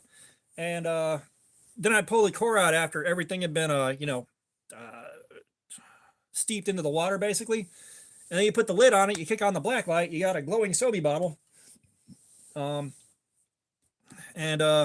So then, like, of course, 1996, it was aliens and the Peace Frog. That's all you saw everywhere you went. So I got little aliens out of the gumball machine and dunked them in there. So I had little aliens floating in glow in the dark water in Sobe bottles.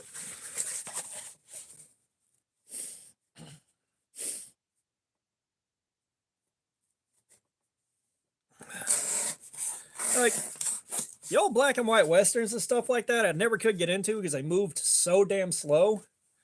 However, at one point, I think I was 19, and I understood how beer worked, but I didn't understand how liquor worked. And a guy I'm hanging out with gives me a bottle of basically $5 bourbon, and it was about the size of a normal flask. Oh, I Love Lucy. Yes, we watched a lot of that. But I think it was like Doc Brown's Black Velvet or something like that. The cheapest stuff in the world. I'm pretty sure like it wasn't fit for human consumption. But me not knowing how liquor works, I drank half of it. Nothing was happening. And when it started setting in, he's watching an old Western. I'm like, all of a sudden, this pacing makes sense. And this is a perfect movie. And then I had to walk for like an hour and a half back home from there. And the only thing I remember about that walk was leaving the house going, how the hell is this going to work? Because I had just drank like half of, I guess it's called a fifth. And I was still, I was still drinking it while I was walking. Because my ass don't learn nothing. We did watch a lot of Twilight Zone, but I don't remember Twilight Zone all that clearly. I just remember the theme song.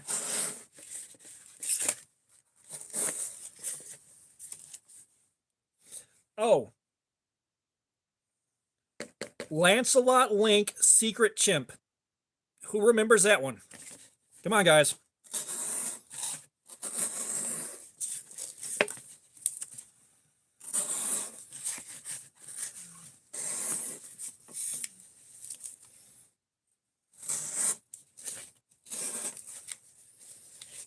Come on, someone's got to know. Fook, I'm looking at you. Ah, yes, there we are. I was right. That show was running on Nickelodeon nonstop when that channel first showed up on cable. I was at a boys club in Atlanta, and they had that on. We had that on, like, Nickelodeon was just on running nonstop. And I think that was it was Lancelot Link, Secret Chimp, and then a couple of cartoons, and I just cycled through those nonstop. And I tried to remember what it was when I was an adult. And it felt like a complete fever dream. And it took me about like a month and a half to find out what the name of the show was and actually look it up and prove that it existed. And then I watched it again. I'm like, this is even weirder than I remember. I love stuff like that. Of course, the original 1966 Batman with Adam West.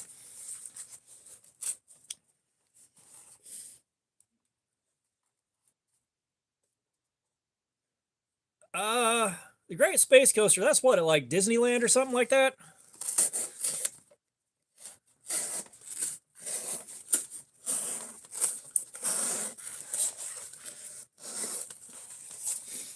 Yeah, no, that's the thing, like, I didn't have cable at the house, after I got after I successfully escaped my egg donor and her piece of shit husband's house and went to my dad's house. Um, oh, okay. Gotcha. Um, we didn't have cable. We had basic programming. So there was like Fox 5, there was Channel 8, Channel 36, 17, 46, 69, and I want to say the other PBS channel was Channel 30. But TBS, like you could tune in and sit there and watch Dumb and Dumber 3 times in a row. And I did that so many times.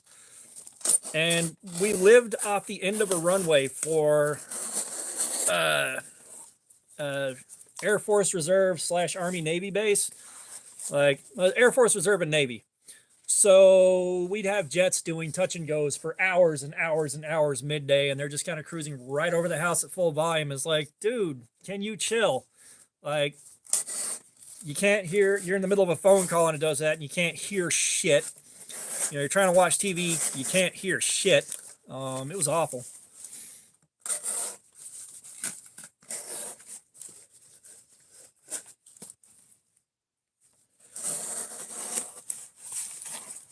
Yeah, I do remember doing that, but at the time where I had friends that had those channels, I also had unfettered access to the internet, so I could just look up whatever I wanted. I had floppy disk after floppy disk after floppy disk, and what I would do is AOL would send you a free floppy disk with a trial on it, and some companies would send you shareware games. Who remembers shareware? So you get free floppy disks all the damn time, and so I'd get them, I'd tape over the copy protect thing and format them, and then load them up with JPEGs of naked women. And so like I wasn't necessarily impressed by the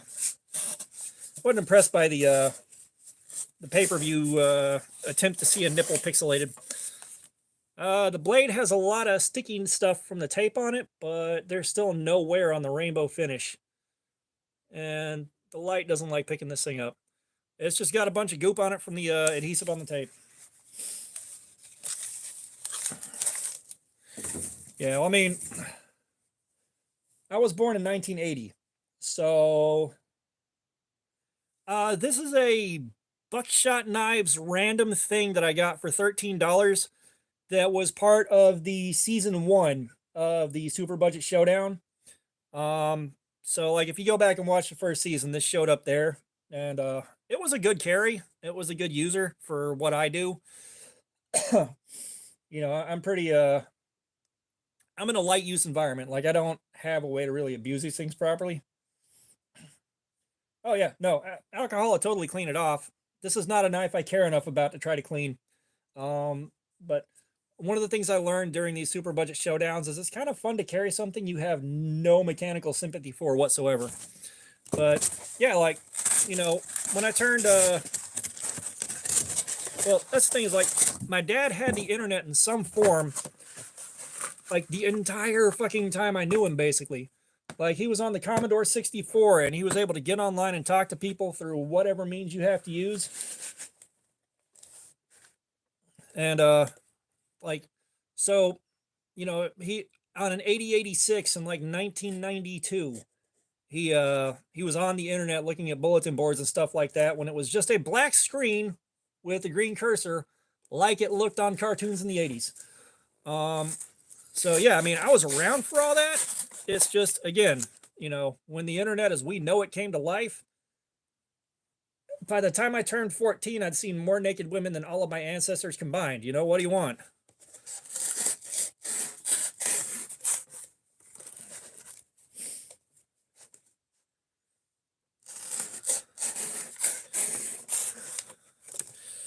Remember, getting old is a privilege denied many.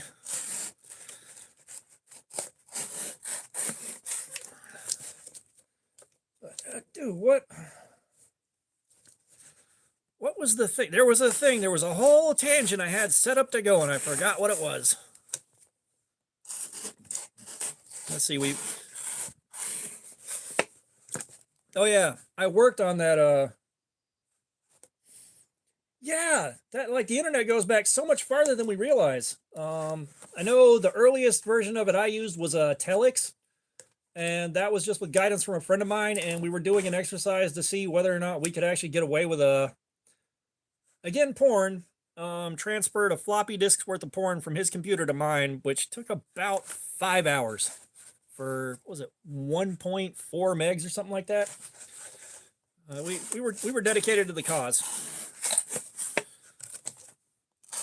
And then, of course, I had a computer in my room, so I didn't even really have to worry about getting caught looking at it. Yeah, that was also the heyday of Nintendo emulators, stuff like that. So, once I downloaded Nesticle, I could like play all the NES games I never got to. That was the other thing that I really focused my energy on was the NES, the SNES, the Sega Genesis, and the PS1 for the longest time. Right? Like, I don't get as mad as other people do just because I remember, like, getting a single still image to download would take somewhere in the vicinity of 13 to 20 minutes, somewhere in that window. And then, of course, nothing had to disturb the line. Even if you had call waiting turned off and everything else, sometimes there'd just be a little static somewhere and the image would abort and then you have to start all over again. Like a basic ass web page that wouldn't hold a candle to what we have today would take like 3, 4, 5 minutes to load.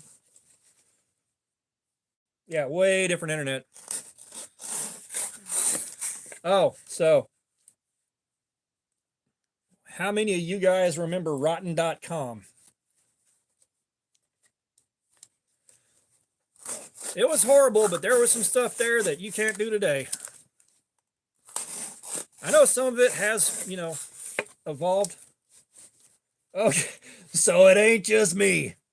Oh my God, dude. Yeah, that's that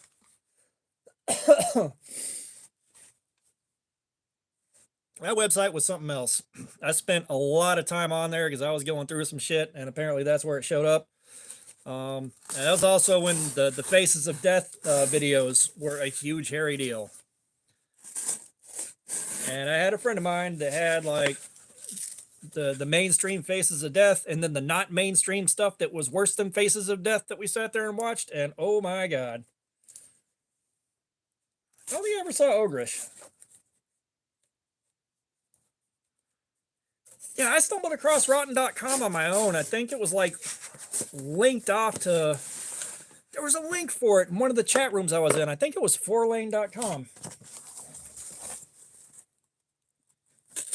Yeah, there's a lot of stuff I missed out on.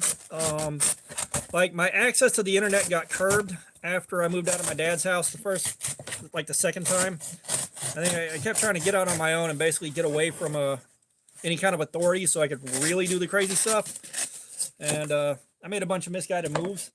But during that time, I lost access to the internet. I've had my computer with everything that I had on it stolen a couple times, and I've had to replace that. Yeah, I missed the Pain Olympics. That's what I was about to say. But no, if anyone remembers Wolfenstein 3D from the 386 and 486 days, Wolfenstein 3D had a very simple editing program where you could build your own levels, change all your sprites, everything else. And like I had 3 versions of that I had months into rebuilding from scratch. And from before my stoner days, I made get this, Batman Forever version of Wolfenstein 3D. My taste was just bad enough that I liked the movie well enough that it seemed like a thing to do. Like the knife was replaced by Batman's fist punching. I forget what we did for the pistol and all that, but that one got worked on. Bro, I played the original Wolfenstein before Doom came out. Actually, it might have been right after, but still. I had another one, and this was kind of early into my stoner days. And like if you're in your early stoner days, that is your entire goddamn personality right there. So I had Weed 3D, and like the knife was a blunt that shotgunned a little tiny puff of smoke. The pistol was a larger joint that shotgunned an even larger puff of smoke. The machine gun, I believe, was a blunt, and then the chain gun was a spliff, and like all the plants have been turned into pot plants. just all of that. And I had that one, and I put a lot of time into it. And there was the other one where I just decided to go as weird as I could think of. And like the guards, I took their legs off, and they only faced in like. Give me 1 second, Josh. But they only looked in like two directions, and their legs were gone below the waist. And when you killed them, all their guts came out of their waist and hit the floor, and suddenly there was a pile of boots and the word dead with an arrow pointing down. Just stuff like that. And that all got stolen, and I can't tell you how much I wish I had that back. Hexen, I remember seeing about that. I didn't make any custom magic eyes, but dear God, I did learn how to make those things work. I had to. It's like my dad was the kind of guy where he had programs that generated fractals on his 286. So that's the kind of dude we're dealing with. So when Magic Eyes came out, of course, he had to get a couple of books of those things.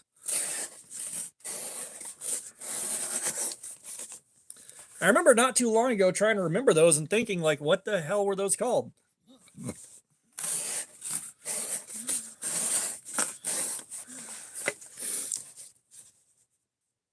Let's see. Trying to remember, like, a lot of the computer games I played were really basic stuff. Like, once we got into like the 486 stuff, like I had Super Street Fighter 2 on the PC. I had like the Epic Mega Games collection. I had like Wacky Wheels. If you've ever played that, it's a Mario Kart clone that's good, just not as good as Mario Kart. BC Racers was another Mario Kart clone. I remember playing Duke Nukem 1 all the damn time. Bro, text-based games, oh my God. So I had one that I tried, but I was too young to grab the nuances of. So Dad found one called Clang. And it's a text-based fighting game. And you either punch them in the face, you kick them in the legs, or you kick them in the balls. You were just playing rock, paper, scissors. And I couldn't make it past the second guy, ever. Like, just once you got your first win, the computer's like, yeah, no. Nothing is random about this ever again. Oh, God. I think it was on 386 or 486 or both, but One Must Fall 2097. That was a robot fighting game that I played the balls off of, and it still makes like the worst games of all times list once in a while. Which hurts my feelings because I really enjoyed it. Oh my God, like I played Leisure Suit Larry, but I never had enough time to actually get through the game. It was always at a friend's house. Dad just wouldn't buy it. However, what about Sam and Max Hit the Road? That is one of my all-time favorite games just because it's so damn weird.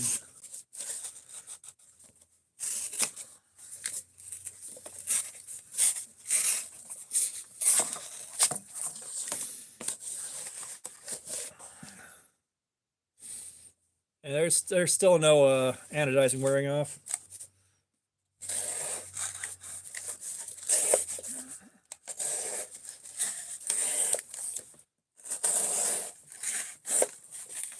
Yeah. And then there was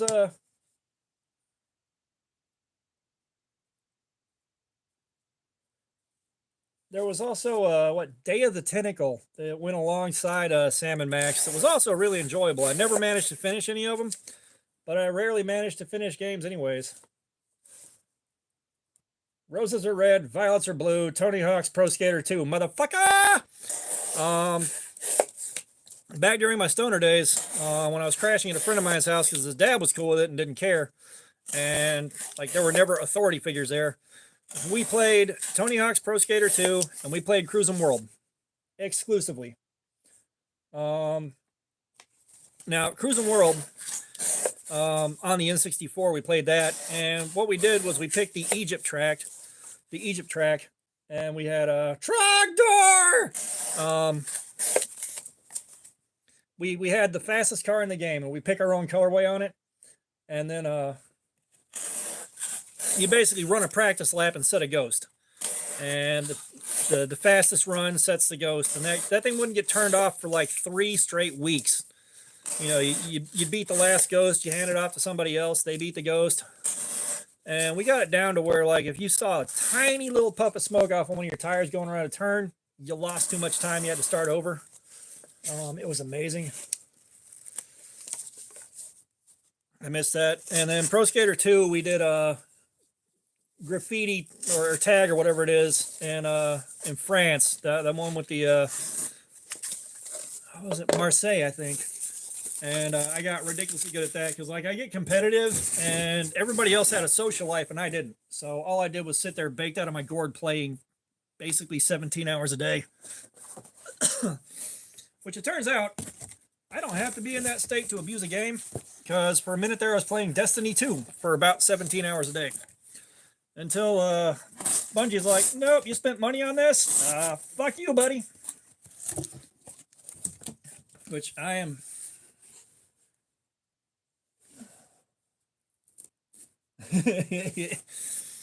I'm still so mad that Bungie messed up Destiny 2 so bad. Like, God, that was such a good game. And God, look what they did to my boy.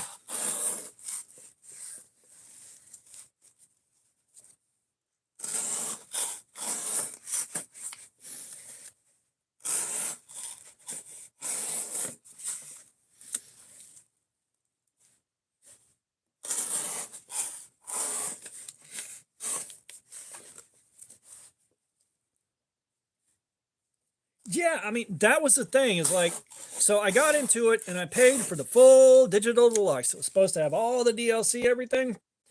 And then massive content drought. Me and my brother figured out how to game the system and had every exotic that wasn't from a raid in about 2 days. And then we stopped playing because there was just nothing to do. And so then, like, I come back later and they're like, hey, we fixed the game, made it all better, but you're going to have to spend another $60 on it. So I wasn't going to do it, but some friends that I hadn't seen since before my divorce were on. So I was like, you know what? I'll get it.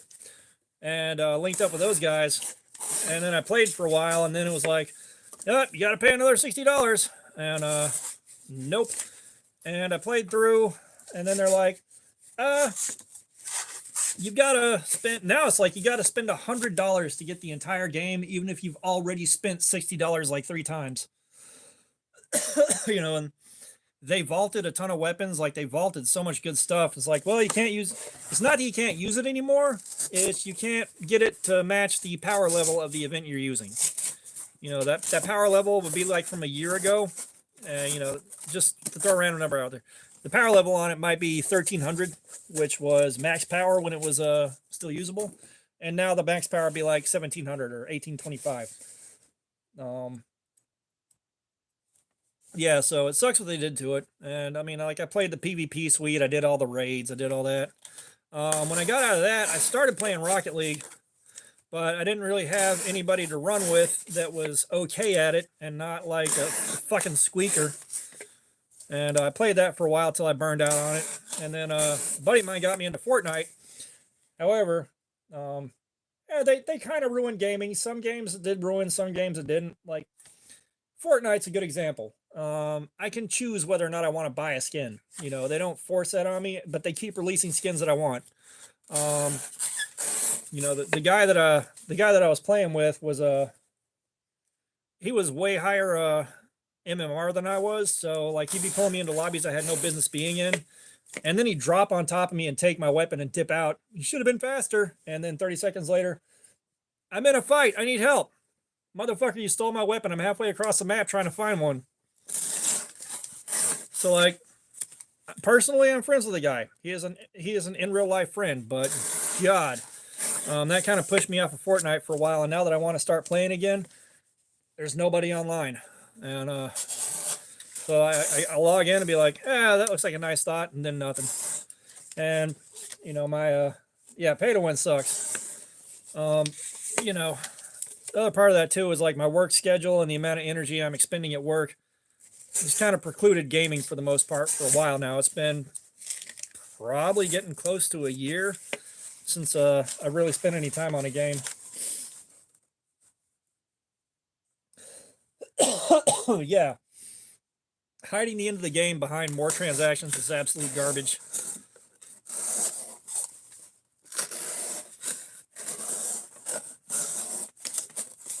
That's one thing I can say. One thing I can say. My retro gaming collection. If everything goes to shit and you can't find anything that you don't have to pay for every time you use it, I'll just go back to that. Like in this room with me now. PS2, TurboGrafx 16, Sega Dreamcast, Sega Saturn, Nintendo 64, NES Mini. There's a Retron 3 for Super Nintendo, Nintendo, and Sega Genesis games. There's a Wii. There's an Xbox One. There's a PS3. Across the room, there's an original NES. There's a Super Nintendo. There's a Sega Genesis. There's an Xbox. There is a Street Fighter 2 arcade cabinet. There is an SNES Mini somewhere in here. There's 3 of the bootleg NES Minis with all the hacked Chinese and Russian ROMs on it. Upstairs, there are 2 PS4s, a second PS3, the PS5, a second NES, a second SNES, the Wii U, 2 Switches with docks all over the house. There's a brick Game Boy in here. There is a Virtual Boy. I'm running out of stuff that I remember now. Oh God. We definitely did GoldenEye 007, and if I remember right, you could put proximity mines on people. And I think that was the thing. Like you could drop a proximity mine on somebody. So the whole game was sneaking around and trying to get each other with proximity mines. That's all we did all night. It was great. Yeah, I mean, yeah, PC is a good thing, but like I'm more comfortable on console. I have been gaming on console since like 1987. That's home for me. That's comfort. And of course, I don't know how to build computers anymore. Like I used to know how to screw around computers. I used to know how to get into DOS and change things and like really mess with stuff. There's one teacher's computer that probably still doesn't work. Some 30 years later.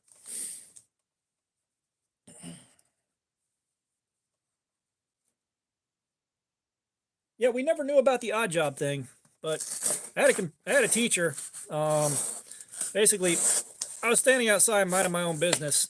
I think I was like 16, and a car drives by, and it's got a book with like 200 CDs in it that goes flying off of the roof of the car because they forgot it was there. So I round everything up and I hang out and wait for about an hour and a half, 2 hours for them to come back and get it. When they didn't come back, I'm like, hey, they're mine. So a few days later, I take him to school with me. My buddy Corey was there, the same guy from the gasoline and the putt-putt course. I was going to trade some stuff with him, and we had an interesting beast of asshole at that school.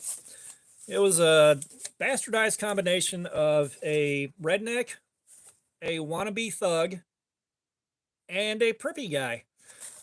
These guys somehow existed. And one of them gets up in my face and starts yelling at me about stealing his sister's CDs. Which, yeah, that didn't happen. I don't even know who the fuck his sister was. I'd never seen the guy before.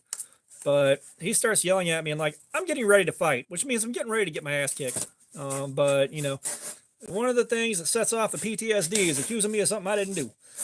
And Teacher Zabe walks in, sees what's happening. She grabs me and throws me in her office and locks the door. Nothing happens to the guy that started this shit. And I saw what was happening with that. So I was like, yeah, that's not going to fly. I got a problem here. Well, she made the catastrophic mistake of forgetting to password lock her computer. It's either that or I guessed the password in like 2 tries. But either way, I got into her computer and I backed out of Windows and went into DOS and changed every .exe file into a 4-letter word that I could find. So the computer still worked, but you could only use it in DOS if you knew how to search for the exe file to find it, because every link on Windows to that exe file was gone. And I mean, I got every single file on there, and it wouldn't have taken long to fix it, especially if somebody knew what they were looking at. But it was like 3.5 years later, 3 years later, I'm on my way out for the last day of school or spring break or something, and she looks at me and she's like, "My computer still doesn't work." I was like, "I have no idea what you're talking about, homie."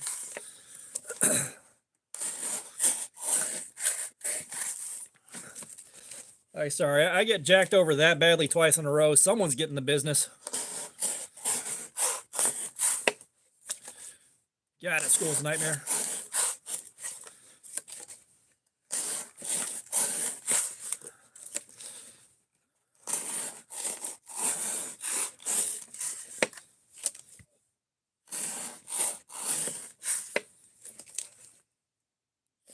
Yes, this knife is comfortable. That's one of the reasons that I picked this one out, or one of the reasons I hung on to it and thought about it for doing this. The ergos on it are surprisingly good. Like, I haven't had hot spots show up or anything like that. The only thing I've gotten is a little discomfort in the wrist from doing this at a weird angle. But no, the knife itself is really comfortable. If it was on Amazon, I would link it off and let people take a look at it. Oh, nice.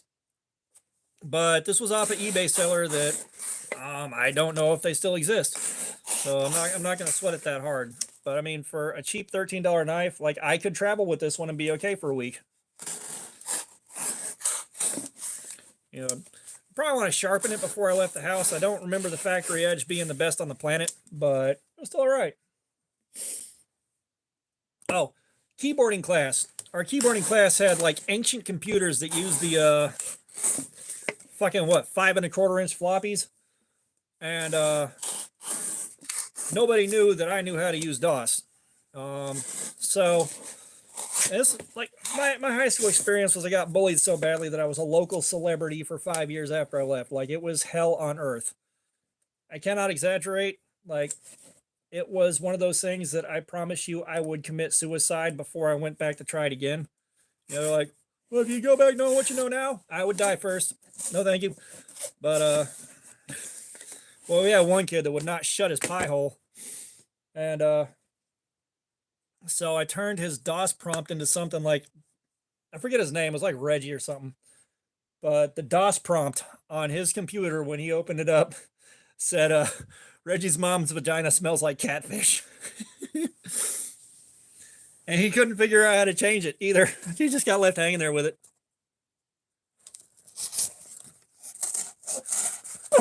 Like, I ain't do nothing to the guy. He was just being an asshole because I was an easy target. But yeah, it's like, if I can find a way, someone's getting the business after all that shit. Like, no.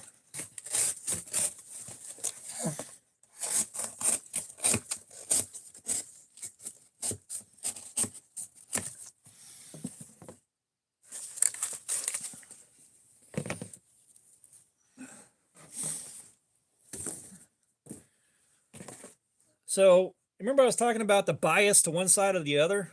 Like, this is interesting because the bias is apparently cleaning the gunk off of this side faster than it's cleaning the gunk off of this side?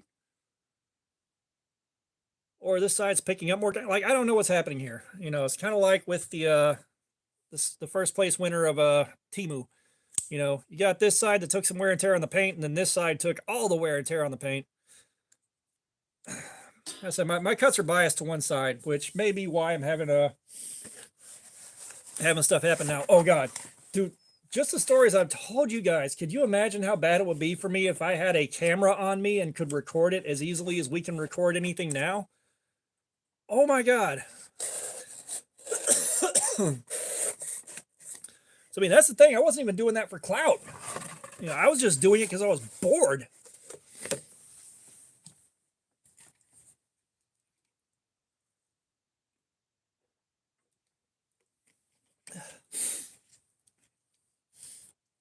It's like the first bomb I ever made. I hadn't thought about that in a while. This was when cardboard egg cartons started becoming a thing to kind of get rid of styrofoam. And so we had like a cardboard egg carton. And I had a big ass can of White Rain hairspray. I was not a good kid at all. I started off completely feral and then went through absolute fucking hell and came out of that even more feral. But no, so I had a big ass can of White Rain hairspray, and so So I take this cardboard egg carton and I pack it full of leaves and newspaper. I soak it in gasoline, and then I electrical tape the can of White Rain down to it. And I put it in the ditch across the street from the house. And I lit the whole contraption on fire. And nothing happened. And then some more nothing happened. And more nothing kept happening. So finally I gave up on it. I was like, yeah, it must have burned out and given up something. And my house, of course, was directly across the street from the ditch. And the dining room table had a window view to that ditch. Like, you look out the dining room window, you're staring straight at that fucking ditch. So Dad says it's time to eat. So I go inside, I sit down, and we're sitting there for about 5 minutes, and the can of White Rain finally explodes. And I have to sit here and keep a straight face as that happens, because Dad looks at me and he knows what happened. He knows what I did. But he didn't say anything, because I was like, I know I wasn't doing a good job keeping a straight face, but at least I didn't start laughing out loud. And then a neighbor 2 doors down comes running out with his fire hose, and about 10 feet short runs out of fire hose and gets snapped back like a dog on a chain.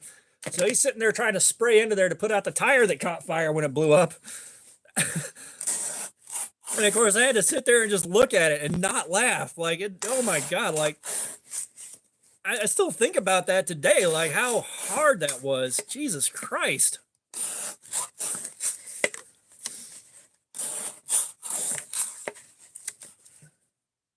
Yeah, no, the stuff we pulled, dear God. Yeah, I would have been a headline before long. Like, especially if that stuff started getting views and there was, like, you know, an audience for it. Yeah. Oh no, like, and Dad at one point, he showed us what calcium carbide was. And if you're not familiar with it, guys in the cave exploration community, to simplify it, would use that for old school miners' headlamps instead of using electronic ones, because the electronics back in the day were really heavy and unreliable.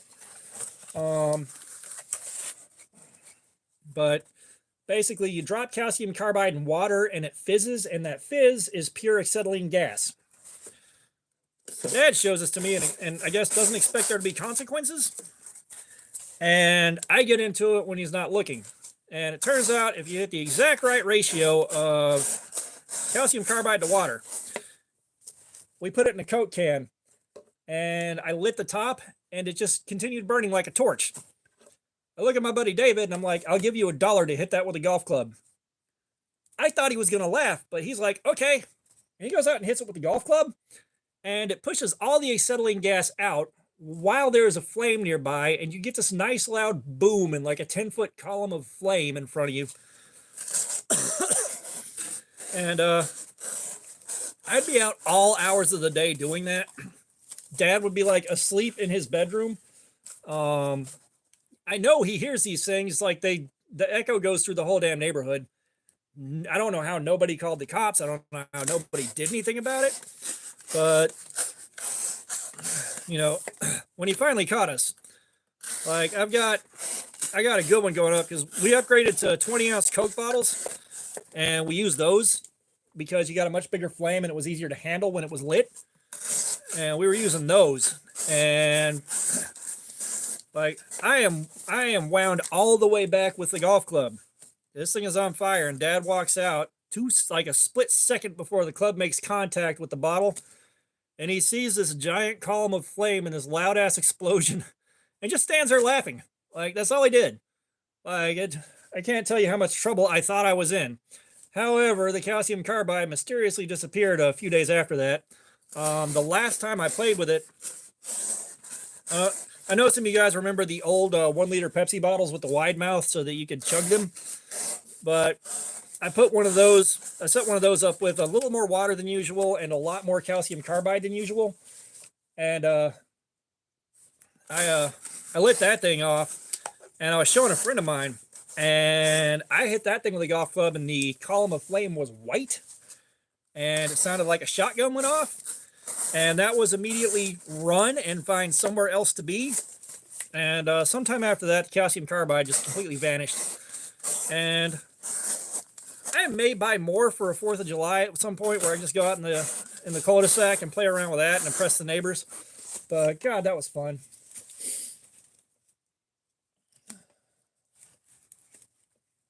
Oof. I had all of my fun as a kid on the 5th of July. So I had a friend named Basil, and the house he was in, I think it was his dad, was like a completely gone, wiped out alcoholic.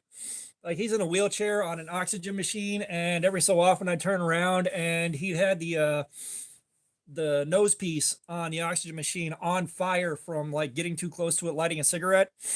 And so they'd buy insane amounts of fireworks every 4th of July and then not use like a third of them. So Basil would go in there and he would just load up. I mean, our pockets were overflowing with mostly lady fingers and black cats. But you know, we'd go out and we'd basically spend the whole day lighting off fireworks. And they'd also buy books of matches in these big boxes that were basically set up to feed like a gas station or something like that. It was an ungodly number of books of matches. So we'd have that box out with us, and they had what was called a punk stick, which was just unflavored incense that burned for a while. And Basil was using one of those. And he was in swim trunks. He didn't tell us that he had an entire brand new string of lady fingers tucked into the waistband. And he accidentally set that off. And I can tell you right now, the burns from that and the plastic that melted into those burns is a sight that I will never forget. And then he's asking me how he can take care of it without getting in trouble. I'm like, I don't know, dude. So I think we were like 10 years old when that happened.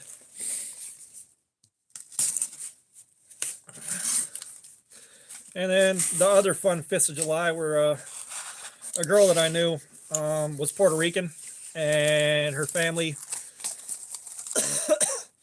I kid you not, they had cases of beer stacked up about 5 feet on their front porch for a relatively small party. And so on the 5th of July, she'd like load up a crap load of beer in her purse and bring it to my place. Did a lot of stupid things there too. All right, I'm going to grab some copy paper. Let's see if this thing still cuts, and we'll strop it and see if that helps it any. And then I'm going to wrap this up because it's been a long time and I need to go lay down. I am in sorry shape. Be right back, guys.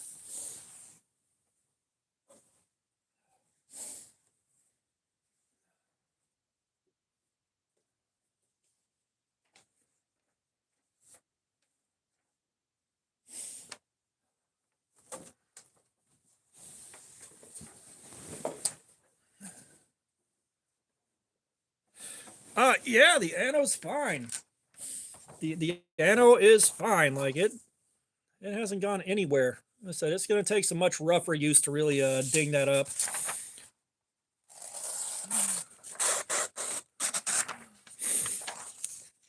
So yeah, it had just started doing a bad cut on this whenever I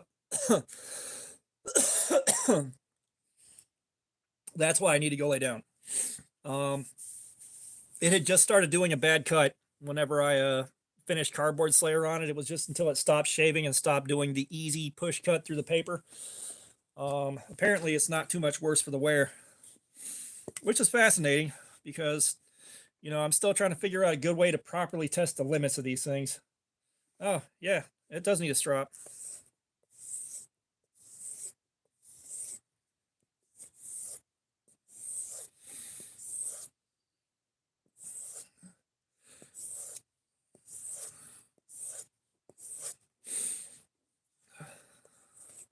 And actually, this strop was made by the guy that was on Forged in Fire with my magnet in the background.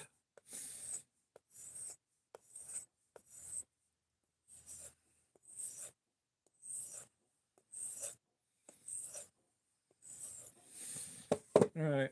Now, if you're gonna strop things, it's not advisable to go with a regular standard buffing compound, especially not buffing compound that you get from a Harbor Freight like I did. It works, but you got stuff you got to clean up afterwards. You're better off getting some diamond compound or something like that. But this is what I had, and I don't. Again, I'm poor as hell. Jesus.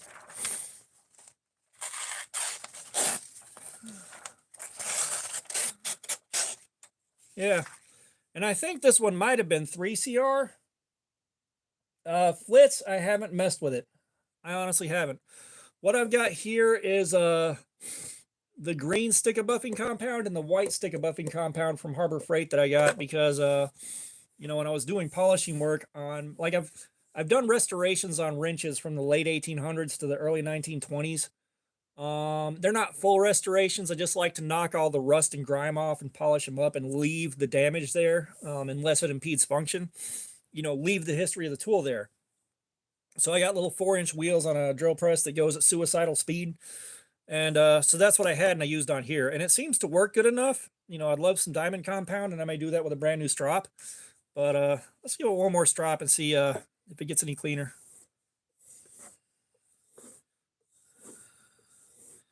But as you just saw, like, doing it the cheap and not advised way still gets results. And I'm glad I thought about the strop.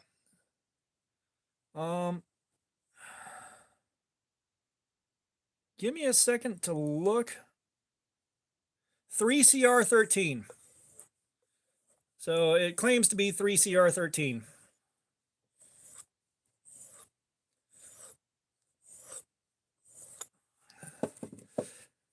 And no, I am probably not doing any lives later. I am going to I'm going to go lay down and rest. Like, bro, this is a clone of a $17 free Tiger knife. Someone would claim 3CR and lie about it. There's someone out there that would. But no, like, I've complained about it before, but I woke up I woke up Thursday with 101-degree fever, and I missed work Friday because of it. And I woke up and I still felt like hell today, but there was no fever, so I went into work anyhow because, I am in a leadership position and I was needed there. And I worked the whole 8 hours and came in and did this. So once I'm off of here, I'm going to lay down and I'm going to find things to watch on YouTube, but I don't have the energy to do a live chat.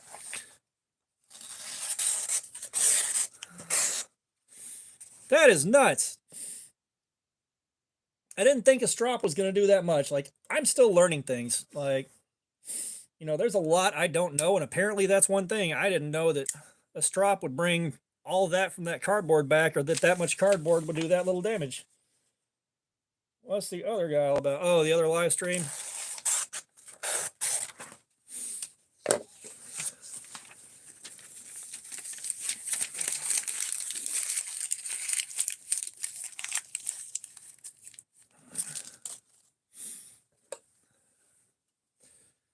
If I can think of something interesting to do with these, get some more content out of them, I'll put them on the work sharp and get them properly sharpened up and give them a good mirror edge.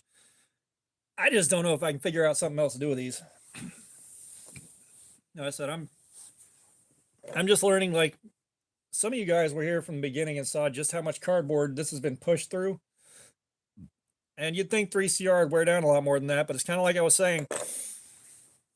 It's hard to find your CR series steels and all that aren't heat treated very, very well, because these guys are buying the steel from the same places.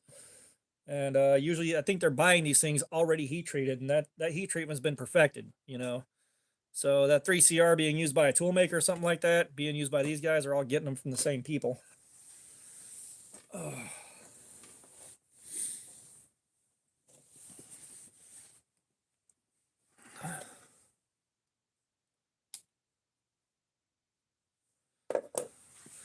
I'll have to take a look at that. I mean, this is also a good edge retention test, especially for, 99% of us.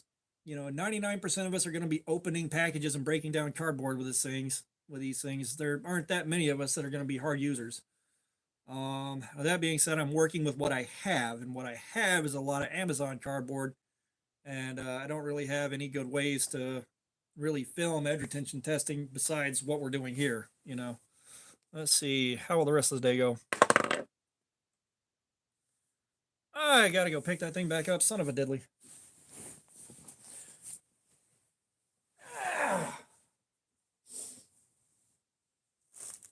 All right, re-roll. Y'all didn't see that. Y'all did not see that. Okay. You don't have to go to dice jail. All right, guys. I will see you guys later. Thank you so much for hanging out and making this interesting, guys. This is exactly what I was hoping for. Everybody have a great evening, and I'll probably post the day before I do this again. All right, see ya. Let's see. Well, let's figure out how we stop this. There we are. All right, stopping the stream. Y'all have a good one.